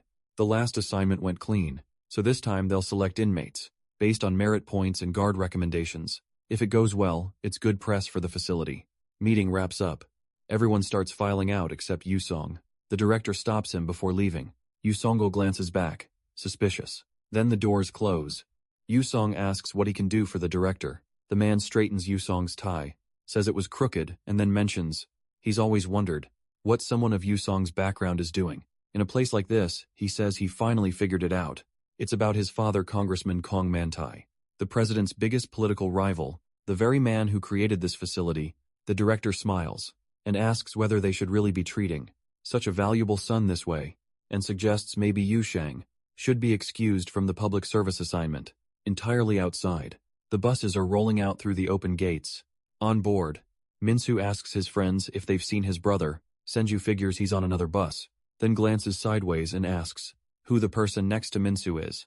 Minsu looks over some guy he's never met in his life, is fast asleep on his shoulder. Comfortable choice. Someone grabs a cooking ladle and asks what they're supposed to do next. The cooks aren't sure where to even start, because outside, the situation has already turned into a full-scale war against the mud. The village got hit hard by the recent rains, record-breaking floods that left the whole area underwater. Insu's group moves in with a clear objective: clear the murky water and salvage what they can. Some inmates go house to house, checking for anything still usable. Others look at the electrical systems, swapping out fuses where needed. The cooks hand out food to whoever's around. Meanwhile, the guy who'd been sleeping on Minsu's shoulder is finally awake, yawning, leaning on his hand, wondering out loud how he ended up here. And watching Minsu work, it's hard not to notice something. The guy leads naturally, people just follow him. He's not trying to, it's just how it goes. But he's not here by accident. There's a specific target, a man crouched over the parts of a wrecked car, concluding there's nothing left worth fixing. The white-haired figure watches from a distance, quietly waiting for the right moment to move. During the break, Minsu sits down with his meal. The texture looks suspicious enough that he almost doesn't try it, but it's actually fine, better than expected. Before he can finish, though, a argument nearby pulls his attention. An old man is refusing to leave his home. The guard explains. The ground is unstable after the flooding, but the elder isn't interested in explanations. He's lived there for decades, and he's not going anywhere. When the guard suggests a temporary shelter, the old man calls it uncomfortable, and then goes further. He accuses the inmates of stealing his wallet, pointing directly at Sajin, and grabbing him by the collar. Sejun denies it. The old man doesn't care. People like that never change, he says. Yuzhanel watches quietly, and notes that this is exactly why inmates avoid public service work. One mistake from the past, and it follows you forever, no matter what you do after. To people like this old man, those young men are still criminals. Full stop. Then Moon Hyunjin steps in. Calm, polite. He asks if the missing item was a brown wallet, because he found one on the ground earlier, and left it at the market. He apologizes for touching it, but he was worried the mud would take it. The old man doesn't thank him. He just says he'll go check, and warns the boy that if a single coin is missing, there will be consequences. Sejun thanks Moon Hyunjun quietly. The boy just says he told the truth. A woman comes over with a bowl of corn on the cob, offers some to the boys, and tells them not to take the old man's behavior. Personally, he's been like that since an accident involving some young guys on a motorcycle. Ziyun takes a cob and eats. She smiles and asks if it's good. He says it's really good, and he means it. Cut to the Minion Volunteer Services office. Guards at their desks, routine work. One of them pulls off his headphones. It's Yusong reassigned here. After being pulled from the public service mission, He'd figured it would happen eventually. His father being a congressman wasn't exactly a secret. He remembers the director's face when he said it. That cold smile, the certainty in his voice. Yu-song was out, and the director framed it as cutting the problem off before it grew. What that tells us, the director still doesn't know that Min-soo and Yu-song are brothers. But Yu-sonal does. Yu-song remembers that conversation. The vice president admitted. He knew that the older brother had punished the younger one that day. What Yu-song can't figure out is how he found that out, or what he actually wants. He decides he's going to get both answers. Back at the site, a guard approaches. You see O'Neill. Everyone's gathered, and with another heavy rain coming, they're moving to the temporary shelter for the night. All the inmates are GPS tracked, so there's no room for any funny business. Siona looks at the sky and hopes nothing goes wrong. It does. The water rises fast, and mud starts pouring down from the mountains. Full landslide, and it hits the old man's house directly. Guards drag him away from the collapsing structure, but he fights them the whole time. Then he screams something that stops everyone cold. His wife is still inside. She couldn't get out. Her leg, you say. O'Neill immediately orders a rescue team and tells everyone to keep the inmates back. The mud keeps coming. That house could go at any second. Then someone crouches down and ties their shoelace. Min-soo watches and asks Ga Sejun what he thinks he's doing. The look on Sejun's face answers the question. Before he does, and before anyone can stop him, he's already running straight toward the house. Min-soo shouts after him that it's too dangerous. But Sejun isn't turning back. The rain doesn't let up, and neither does Gus. Sejun, he's already moving toward the house. Before Min-soo can get a word in, inside the ceiling is losing the argument with gravity. Mud pushing through every gap. Sejun kicks the door open and calls out for the old woman. Nothing. Then, a small chunk of debris drops straight onto his head. Less of an injury, more of a warning about what's coming next. Outside, the woman's husband is barely being held back by the police screaming her name into the rain. Sionel is on the phone, demanding a helicopter because the roads are gone. Then his colleague delivers the update. Nobody wanted some kids went inside. When Sionel asks who the answer is, Ga Sejun, and the friend who, apparently, decided that watching someone walk into a collapsing house wasn't an option. Lee Min-soo went in after him. Min-soo pulls Sejun out of the way. Just as the section of ceiling he'd been standing under comes down. When Sejun asks why he came in, Min-soo says it's simple. He's class leader. Some idiot was heading toward his own death and that's his problem to deal with. He also says they can argue about it later, because they still haven't found the woman. They check the one part of the house they haven't searched yet, and that's where she is unconscious, buried under rubble. They clear the debris off her together, and Segan lifts her. She's still breathing. Then the rest of the structure gives out. From outside, the other kids watch the roof collapse, with Segyeon and Min-soo still inside. One of them doesn't just stand there. He gets his hands under the fallen structure and starts pushing. It's a heavy roof, and everyone can see what that kind of effort costs. And a second pair of hands joins in, two of them now straining together, veins visible on the face of the first boy. The cooking class leader is already moving, and once he does, the rest of his class follows. The maintenance crew decides they're not going to be the ones who stood around, watching. Everyone gets their hands on it. Inside, Sagan sees light breaking through. They get out, both of them and the old woman with them. The group moves fast to get her clear, before what's left of the house finishes falling. They make it, and for a moment, everyone wants to celebrate. The cooking class leader shuts that down immediately, and tells them to run, because the structure is still going. They clear the area, just in time to watch the house come apart completely. A while later, an ambulance arrives. The husband is right beside his wife, holding her hand, telling her to hold on. She comes around confused, asking how she's still alive. He doesn't have a great answer for that, just relief. Seonel's colleague raises the obvious question. Shouldn't the boys be punished for ignoring orders? Then he adds something else. While Seonel was away, these kids changed. Not because of the adults running the program, because of what happened after Min-soo showed up. Whoever's actually getting through to them, it isn't the staff. The next day arrives like nothing happened. Clear sky, clean air. The kind of weather that makes yesterday feel like a different world. The detainees are still on public service duty, except now the volunteer women have joined them, and the villagers are looking at them differently. Someone's already trying to feed them. One of the guards protests that she shouldn't be doing that. She puts a spoonful in his mouth anyway. Nearby, a radio report mentions that Moon Ho-sik, president of the Yuksung group, has once again skipped his court appearance. Citing chronic illness, some of the older men listening wave Hyo-yeon over to eat and rest. He turns around and accepts. Elsewhere, Gossaman has shown up with fruit punch and ice, and Sejun isn't entirely surprised. He'd had a feeling she'd come. Since Yu-song couldn't make it, She ruffles his hair and tells him she's proud of him for saving the old woman, especially given that he used to claim he couldn't stand elderly people. Sejun doesn't deny it, he just says he couldn't ignore someone who'd been kind to him. Samin calls it good work, then adds one condition: he needs to stop throwing himself into danger like that. Sejun looks down at the drink she brought him, and doesn't argue as night falls. The group settles into the gymnasium. 2 days left. Everyone's quiet wish is the same: just let it end without incident. Minsu wakes up needing the bathroom, sits up and scans the room. Hyujun's bed is empty. He figures maybe the same reason, but something makes him look twice outside in the dark. Hyujun is running through the woods fast, breathless and clearly not heading to the bathroom. Late night at the citizen services office, and Yusong is about 30 seconds away from eating instant ramen.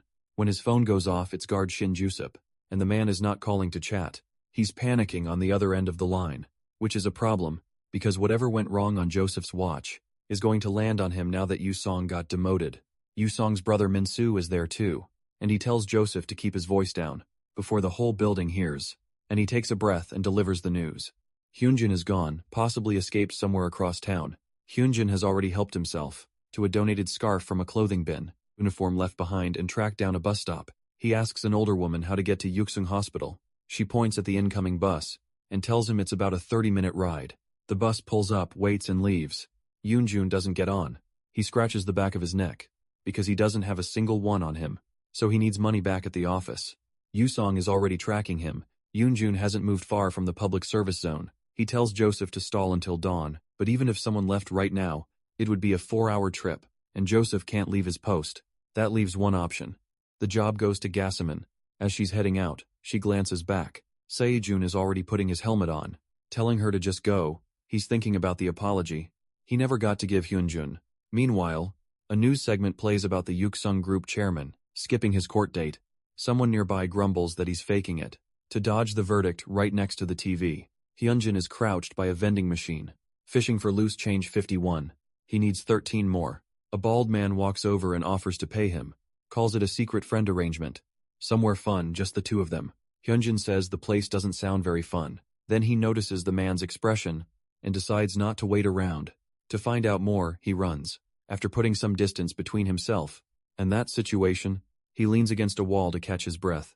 The last bus is leaving soon, and he still has no money. That's when he spots a homeless man asleep nearby. A cup of coins in front of him. The idea forms. Hyunjin reaches toward the cup, and the man opens his eyes. He wasn't asleep at all. He just smiles and tells Hyunjin to take it.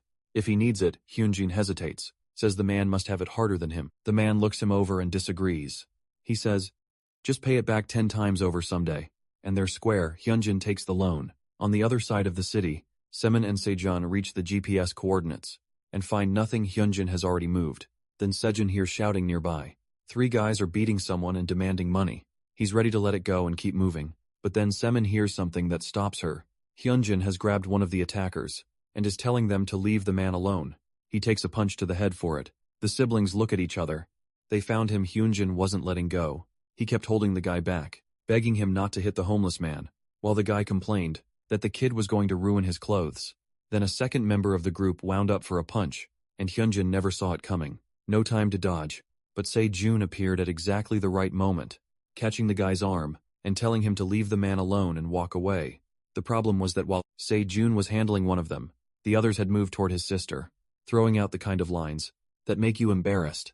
On their behalf, that was enough to flip a switch and say, June. He told all 3 of them to come at him at once. They took him up on it. They probably shouldn't have. A little while later, faces swollen and thoroughly rearranged. All 3 were apologizing.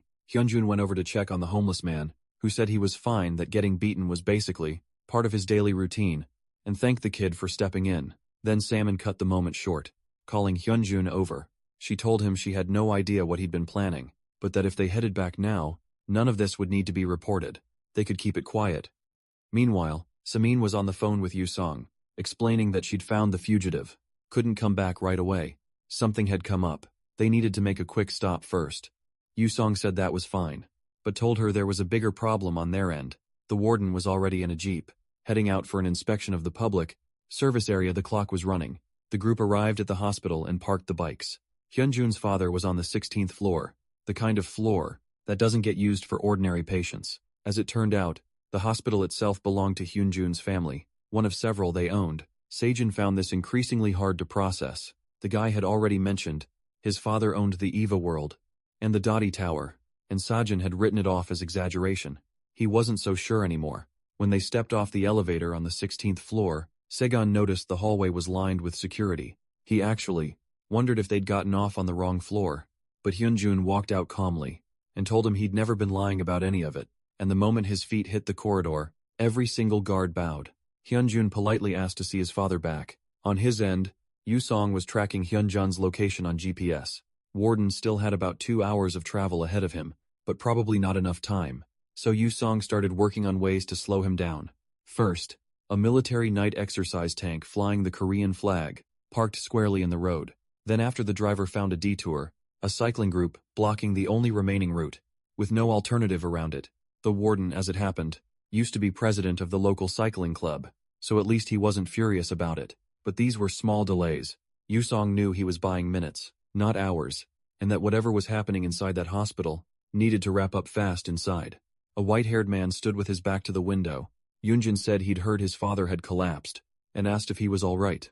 The man explained he was fine, just keeping a low profile. While certain people tried to corner him, Hyunjin smiled, said he'd been worried, and that he was relieved to hear it.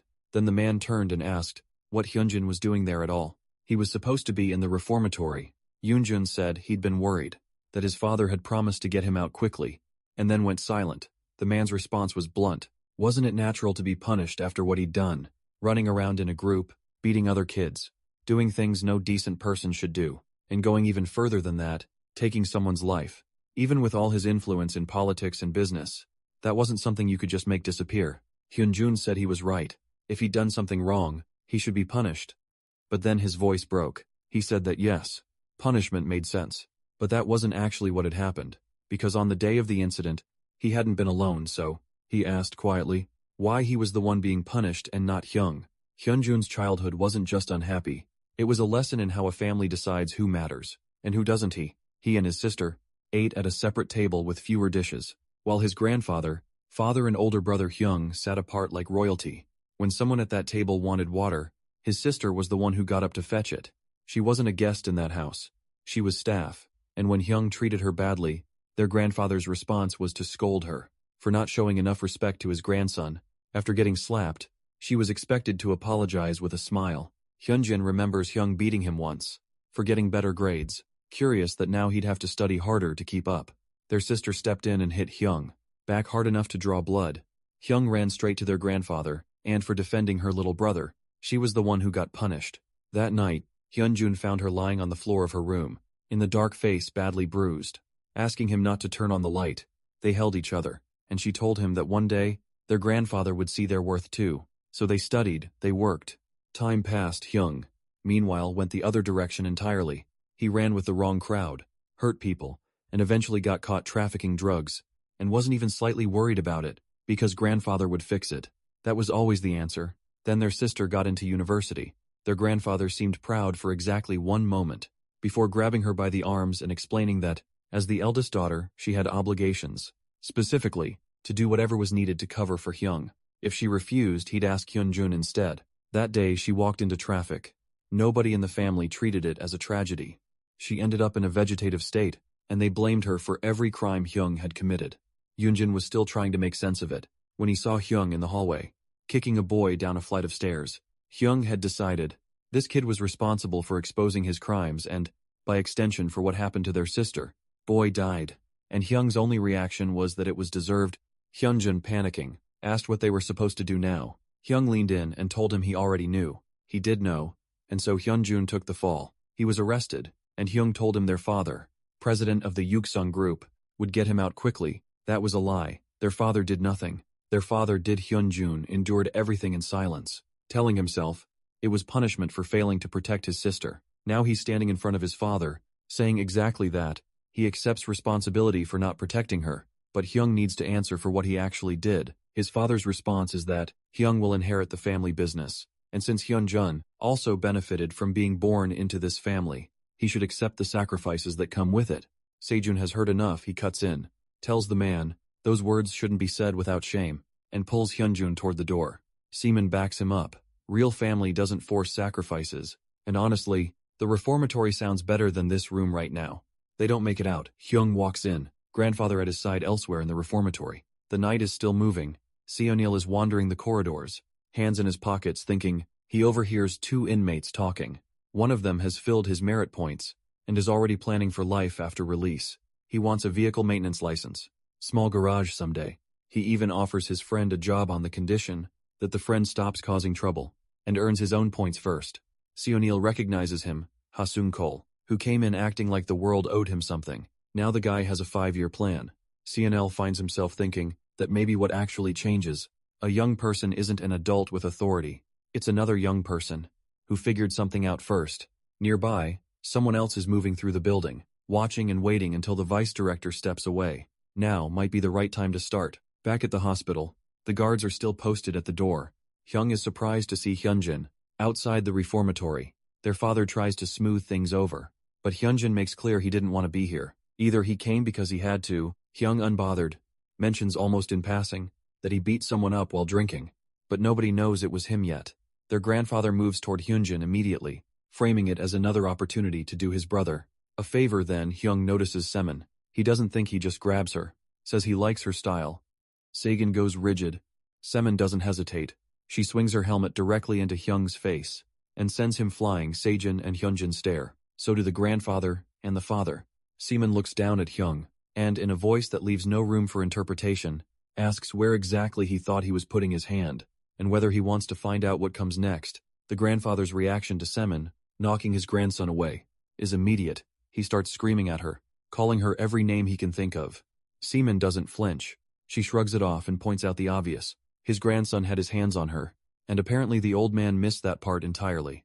Both the grandfather and Hyung's father are stunned by how she talks back, and they want to know exactly how she was raised. Semin gives them a straight answer. Her parents divorced early. She was homeschooled, and she learned the basics. Don't fight with your siblings. Share. Know when to give ground. She then notes without much warmth that the prodigy, Hyung, seems to have skipped all of that. The grandfather admits his hearing isn't great and asks his son to translate. His son doesn't bother. He just points at the door and tells them to leave.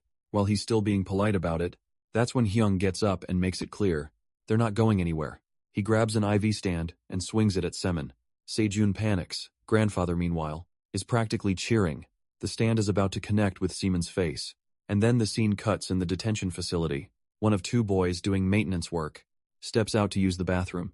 The other keeps working, opens up a fan unit, and finds nothing wrong with the wiring. He assumes his friend is back. When he hears someone enter the room, he keeps talking, says he hopes his friend will look after the maintenance crew once they're released. Since he's the only one he trusts, he notices the silence, wonders if his friend got emotional. Before he can turn around, something heavy connects with the back of his head. Back at the hospital, the guards hold their posts. Hyung is furious, swearing and swinging, but his brother has stepped between him and Semin. Hyungjun says he's not leaving, because he's done watching people around him get hurt. Hyung raises the stand again, and asks if his little brother needs to be disciplined. Sejin moves to intervene. Then someone else gets there first. It's their father, and he slaps Hyung clean across the face. The grandfather can't believe what he just saw. He shouts his son's name. Yoonjun stares. The grandfather starts hitting his own son to correct him, but it doesn't land the way he intends. Hyung is in shock. His father has never hit him before. The grandfather moves to comfort him, but the father's voice cuts through everything. He tells them all to stop because he has had enough. He's watched his eldest daughter's life fall apart. Because of Hyung, he watched his younger son get sent to a reformatory, and through all of it, he kept believing Hyung would grow up. That belief had a cost, but at the end of the day, they're all his children. Hyunjun's eyes fill with tears. The father bows a real deliberate bow and apologizes for being a negligent father. He says he'll take responsibility for Hyung's behavior from now on, and he'll get Hyunjun out of the reformatory. Grandfather loses it. He starts slapping his son repeatedly, demanding to know who gave him permission to make that call. Then he turns to the guards at the door and orders each of them to take everyone in the room into custody. There are a lot of guards back at the reformatory. The attacker crouches over the boy he just put down. He tells him that, since all he ever wanted was to get out, he technically did him a favor. The fractures are bad enough. That life outside will be a different experience now. Then he hears footsteps. Sung Chul is coming back from the bathroom. The attacker notes that Seung Cheol was on the list too, and decides to wrap things up quickly. Seung Cheol walks in. He sees the red on the floor. He doesn't get long to process it. Elsewhere in the facility, Minsu is in the bathroom, anxious about how long the other boys are taking. He knows they need to beat the guard back, and if things go wrong, he'll have to buy time somehow. Someone approaches him, a boy who says he wants to help. Minsu asks why the boy says he misjudged him. He'd assumed anyone wearing the red prison uniform was bad news. But what Minsu did during the collapse proved otherwise. Minsu asks if he hates the red uniform too. The boy says he doesn't want to go back to what he was, a candidate who fought whenever someone told him to. He says as long as he's not fighting, he's available. Minsu appreciates the gesture. He just wishes the kid had picked a better moment to have this conversation. Back in the maintenance room, the tool hits the floor. The attacker stands over two bodies, and a guard who got caught in it. As well, his hands are red. The damage is severe. Yusiono lights a cigarette alone in a corner, letting the smoke do the thinking for him. A guard walks over and points out he'd quit. CNL tells him his colleague would pick it back up too, if he'd been through an unfair trial. The guard admits he was gone so long that people started wondering if he'd switched sides and joined the director.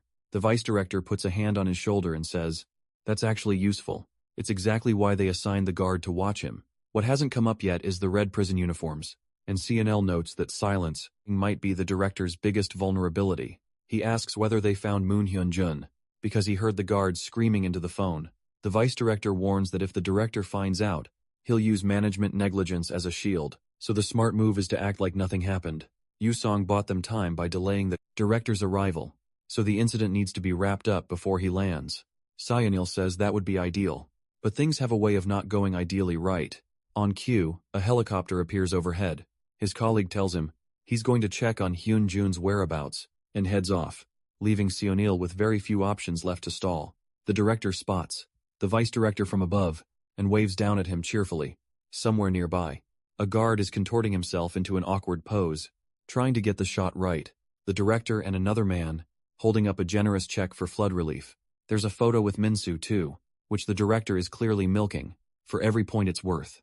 The guard tells him the photo looks great, because the subject is so photogenic. Then the protagonist walks over and asks point blank whether they're really getting 50 merit points, because that's more than voluntary service. The director says 50 is actually underselling it, given that the kid saved a life, and the press coverage will be solid. He adds that the release review isn't far off, and encourages him to keep pushing, just a little longer internally. The director knows that review is never happening. Back in the room where the attacks took place, the injured guard's phone starts ringing. He can't answer it. Sionel starts to feel uneasy. The man should have been back by now, and if he doesn't show up soon, things are going to unravel fast. The director notices Ga Sejun is missing, and says they need a photo with him too. Minsu covers, saying Sejun probably has a stomachache. The director mentions he didn't see anyone in the bathroom, so Minsu says he must have gone upstairs. The director tells the vice director to go check. Something feels off. CNL at this point has quietly accepted that getting caught is probably inevitable. He laughs it off, stops trying to reach his colleague and lets it go. The director asks why he's just standing there, instead of going after the kid. CNL tells him there's no need, because the kid is standing right behind him. Sejun apologizes for being late, and the relief on Minsu's face is immediate. Sejun explains he took longer in the bathroom. Constipation, he says, completely straight-faced. Then we see what actually happened. A few minutes earlier at the hospital, when the security team moved in on the boys, Hyunjun's father stepped in front of them and told them to stand down. Behind him, the grandfather was shouting that anyone who disobeyed would be fired. The guards held their ground anyway. They answered to the president. Grandfather shot back that the man is only acting as president, and that he ultimately answers to him, and that once he reclaims the position, things will go back to how they were. That's when the father reached his limit. He grabbed his father by both arms and told him, with everything he had to stop. The old man couldn't understand why his son was acting this way. Everything he'd done was for the eldest grandson's sake, but the father laid it out plainly. That grandson sold out his own siblings. Without a second thought, his innocent, eldest daughter is now in a vegetative state. Hyunjun ended up in a reformatory, and yet they are also his grandchildren. They are also precious to him. The grandfather didn't hear it. He said this is exactly why. The other siblings need to understand that the eldest must succeed for the family. Then, the guards pulled him away on the president's orders. The father promised Hyunjun he would find a way to get him out. As the boy turned to leave, the man told him simply that he was glad to see him. Well, back in the present, Sae-jin is in the photo with the director. Minsu quietly asks Hyunjun what happened, whether it's resolved. Hyunjun says yes, and apologizes for the trouble. Minsu pulls him into a hug and tells him not to feel bad about it. Now they just need to stack their merit points and get out of there. Then a loud noise cuts through everything. Everyone near the photo op hears it. Minsu and Hyunjin run toward the sound and end up just outside the room where the attacks happened. One of the guards is screaming. The two boys move closer to look, and what Minsu sees stops him. Cold, two bodies on the ground. Seonil immediately orders the boys out and moves to check on the guard. Shin Ju-seop has no pulse. The vice director can't make sense of what he's looking at. Taegu Hyung, on the other hand, is still showing signs of life. Sung Cho asks who did this. The boy says he couldn't see clearly, but he gets one word out: civil. The attacker was from the civil engineering group, and they had one distinctive feature. The boy manages to add long hair. The boy managed to give them something to work with. Long hair, civil engineering. That's when the ambulance call gets announced, and the director pivots fast, turning the whole thing into an interrogation about Go Se-jun's whereabouts. The accusation is barely veiled. Hyun-jun panics and tries to defend Se-jun, but the long-haired guy cuts him off. And the moment that happens, Hyun-jun's face says everything. He can't believe his friend is going to let this happen. If Se-jun stays quiet and runs, he doesn't just look guilty, he looks like a killer. Minsu steps in too, insisting the description doesn't add up to Se-jun, and he actually has something he remembers. A long-haired guy who fell asleep on his shoulder during the community service ride sat right next to him.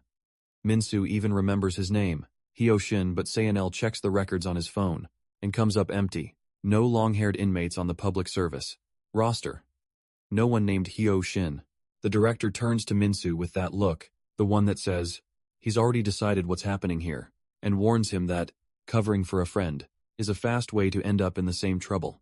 The vice director starts wondering if this whole setup was the director's plan. From the start, Sung Cho, still holding his friend, works through what's being said out loud and lands on the conclusion they're all pushing him toward. Go Se-jun is the suspect. He loses it completely, throws a punch straight at the long-haired guy's face. The guards grab him immediately, but he keeps going, shouting that Se-jun did everything right and that he was about to be released, that he never caused a single incident. They drag him out still yelling. The ambulance arrives right after. By the next morning, when the inmates returned from community service, the outcome was already set. Se-jun was sent to solitary, pending the investigation, and he wasn't alone. Sung Chuel got the same punishment for the assault, and he was so consumed by rage that all he could think about was getting back. At Se-jun Park, Taegu, the maintenance team leader, was transferred to a hospital. He'd survived, but the nerve damage to his arm meant his fine motor control was gone. Word was he'd been close to release, and there's the funeral, a military salute, a grave, a child telling their father not to cry, promising to take care of their mother. The woman breaks down. Every staff member from the reformatory came to pay their respects to the guard who died. The director kept his eyes down the whole time, not meeting anyone's gaze. Yu Shang was there too, watching, and Sienna couldn't shake the feeling that something about all of it was deeply off. He's the first to say they should leave you. Song clocks every move he makes. Back at the reformatory, Sienna walks the corridors and gradually slows until he stops completely. He leans against the wall, slides down, and ends up on his knees on the floor, apologizing to guard Shin. Elsewhere in the building, Minsu is working with wood and a saw, turning things over in his head. Se-jun is in solitary, Shin is dead, and Minsu is certain. The guy with the long hair is behind all of it. He remembers the face clearly. What he can't figure out is how the guy just vanished. Bucktooth walks over and tells him he doesn't even need to ask what's bothering him. It's obvious, and then he lays it out. There's been a pattern. Young inmates who've earned merit points, or who are close to release, keep ending up crippled, and there's only one person who could erase someone named Park Hyo-shin from every record. The director, which means this whole thing likely, runs through the red uniforms to a restricted area. Guards posted outside inside. Two people are talking, relieved to be back, complaining that hiding somewhere, without the vice director knowing, was suffocating. Now the vice director is suspended, working from home indefinitely, because someone has to take the fall for what happened. Someone caused the accident, someone else gets the punishment. Park Hyo-shin calls it a 2-for-1. The director got rid of the vice director, and got a scapegoat at the same time. Then someone swirling a drink asks if it isn't about time they pick their next target. The other one says, there's really only one option. Lee Min-soo Hasung Chil refused, so they had to remove him from the equation. Park Hyo-seong says, he's already got an idea for how to handle it. Sung Choi is furious about what happened to the maintenance leader, so why not use that, point him at Min-soo, and let the two of them destroy each other. Park Hyo-seong cuts his own hair off. He notes it's a shame took a long time to grow. Then he puts his uniform back on, looks like a different person, and asks if it's time to start. A few days later, Ha Sung-chul gets out of solitary. He's taken his friend's place. As the new leader of the maintenance crew, Hyo-shin, unrecognizable with his new look, and approaches Sung-chul, under the pretense of needing help with a repair. While Sung-chul walks him through it, Hyo-shin plays innocent, asking if he's the leader, then warning him to watch his back. Lee Min-soo, he says. He's been eyeing the maintenance crew for a while. He already took the kitchen team, then civil engineering, and the word going around is that maintenance is next. The plan, apparently, is to unite every team under the red uniform, which puts Seongju directly in the crosshairs. The ocean frames it all as rumors, just something people are saying, but the timing makes it hard to dismiss as gossip. The other guys in the area go wide-eyed, because right on cue, the subject of those rumors walks in. Min-soo steps through the door, and a crowd immediately forms around him, demanding to know if it's true, some of them making it clear they won't just stand by. While he goes after their leader, Min-soo defends himself. He never signed up for their crew. Someone set him up, and the person who attacked the old leader wasn't Sejun. Then he scans the room and stops. Someone nearby looks familiar. The guy who fell asleep on his shoulder during public service detail. Min-soo grabs him by the collar and calls him out. Park Hyo-ocean, the one who crippled the maintenance leader. The crowd isn't convinced. The guy has short hair and doesn't belong to the civil engineering crew. Someone grabs Min-soo's arm and tells him to stop. It's Ha Sung-chul, he's got work to finish.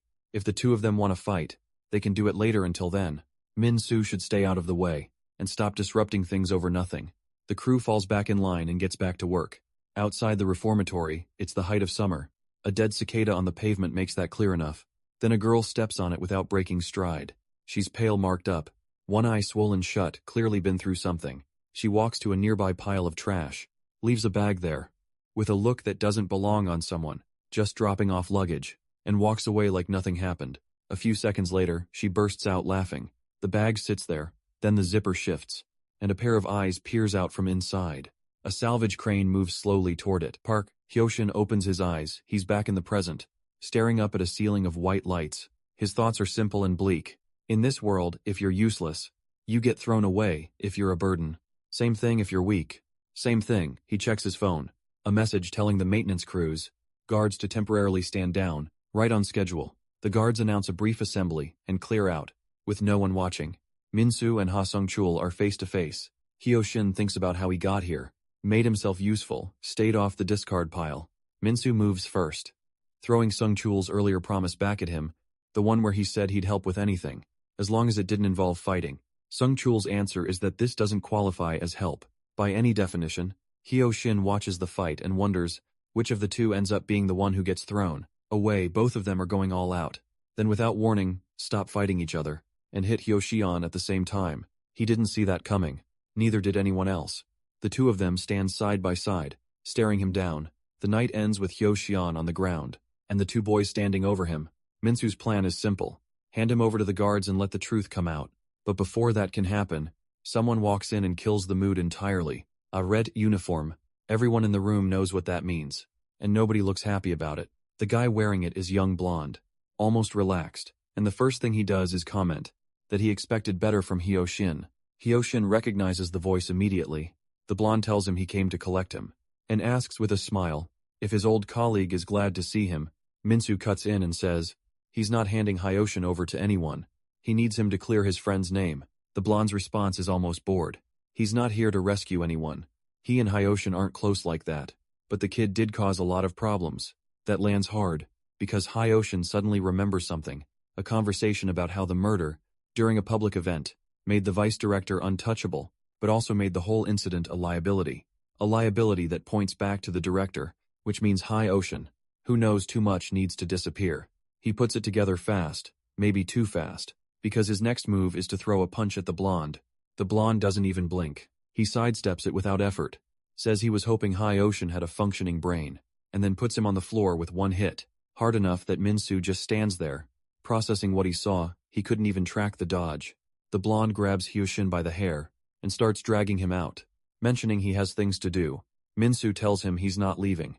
The blonde's answer is a kick to the head, fast enough that Min-soo doesn't see it coming, but he takes it, stays up, and comes back swinging. The blonde keeps deflecting. genuinely curious now, asking if Minsu trained with someone or figured it out on his own. He calls it a good sign that he picked him as a candidate. Minsu makes it very clear what he thinks about being anyone's candidate. He says it loud, and one of his punches actually grazes the blonde's face. Then he announces at full volume that he's going to tear down every red uniform in this place. The blonde catches his arm, sweeps his leg, and drops him with a clean follow-up shot. Sung Cheol watches from the side stunned. One exchange, and Minsu is on the ground. The blonde acknowledges he's strong enough to skip the candidate stage entirely, and go straight to red uniform. Minsu, still trying to get up, tells him exactly where he can put that offer. He's not going to be anyone's weapon. The blonde smiles and says, "That's fine." Then the other red uniforms step in, and the remaining inmates don't last long. When the dust settles, Kang Min is standing there, adjusting his glasses, saying he learned something valuable today. The whole room is down, and then Minsu sees him, Gasei Jun, standing with the red uniforms. He can't hold it together. He demands to know why his friend is wearing that uniform. The blonde explains it simply. They always had two candidates. When Minsu refused, the other one said yes. Minsu looks straight at Sajin and asks him directly. Sajin doesn't answer, he just keeps walking. As the others carry Hyoshin out, Minsu stays on the ground, surrounded by bodies, and keeps asking why. Nobody answers across town. The scene is quieter. Samin is fixing Yuseong's tie. Apparently this is a recurring thing, and asks what the occasion is. His father wants to introduce him to someone important. She squeezes his cheeks and tells him to look less miserable about it. He apologizes, says he's just worried, because there's been no news from the reformatory. She holds him and tells him she gets it, that she's worried too, but they have to hold it together and do their part. From the outside he agrees. Then she asks about the investigation. The real culprit who framed Minsu, the lead, is a limited edition sneaker. 50 pairs never sold domestically, which makes the distribution almost impossible to trace. The only real option is finding someone who saw those shoes in person. Expensive sneakers get noticed, so it's not a dead end, and they've put out a reward for information. Then Simon's phone lights up. Someone's asking if the reward is real, because they saw those shoes at school.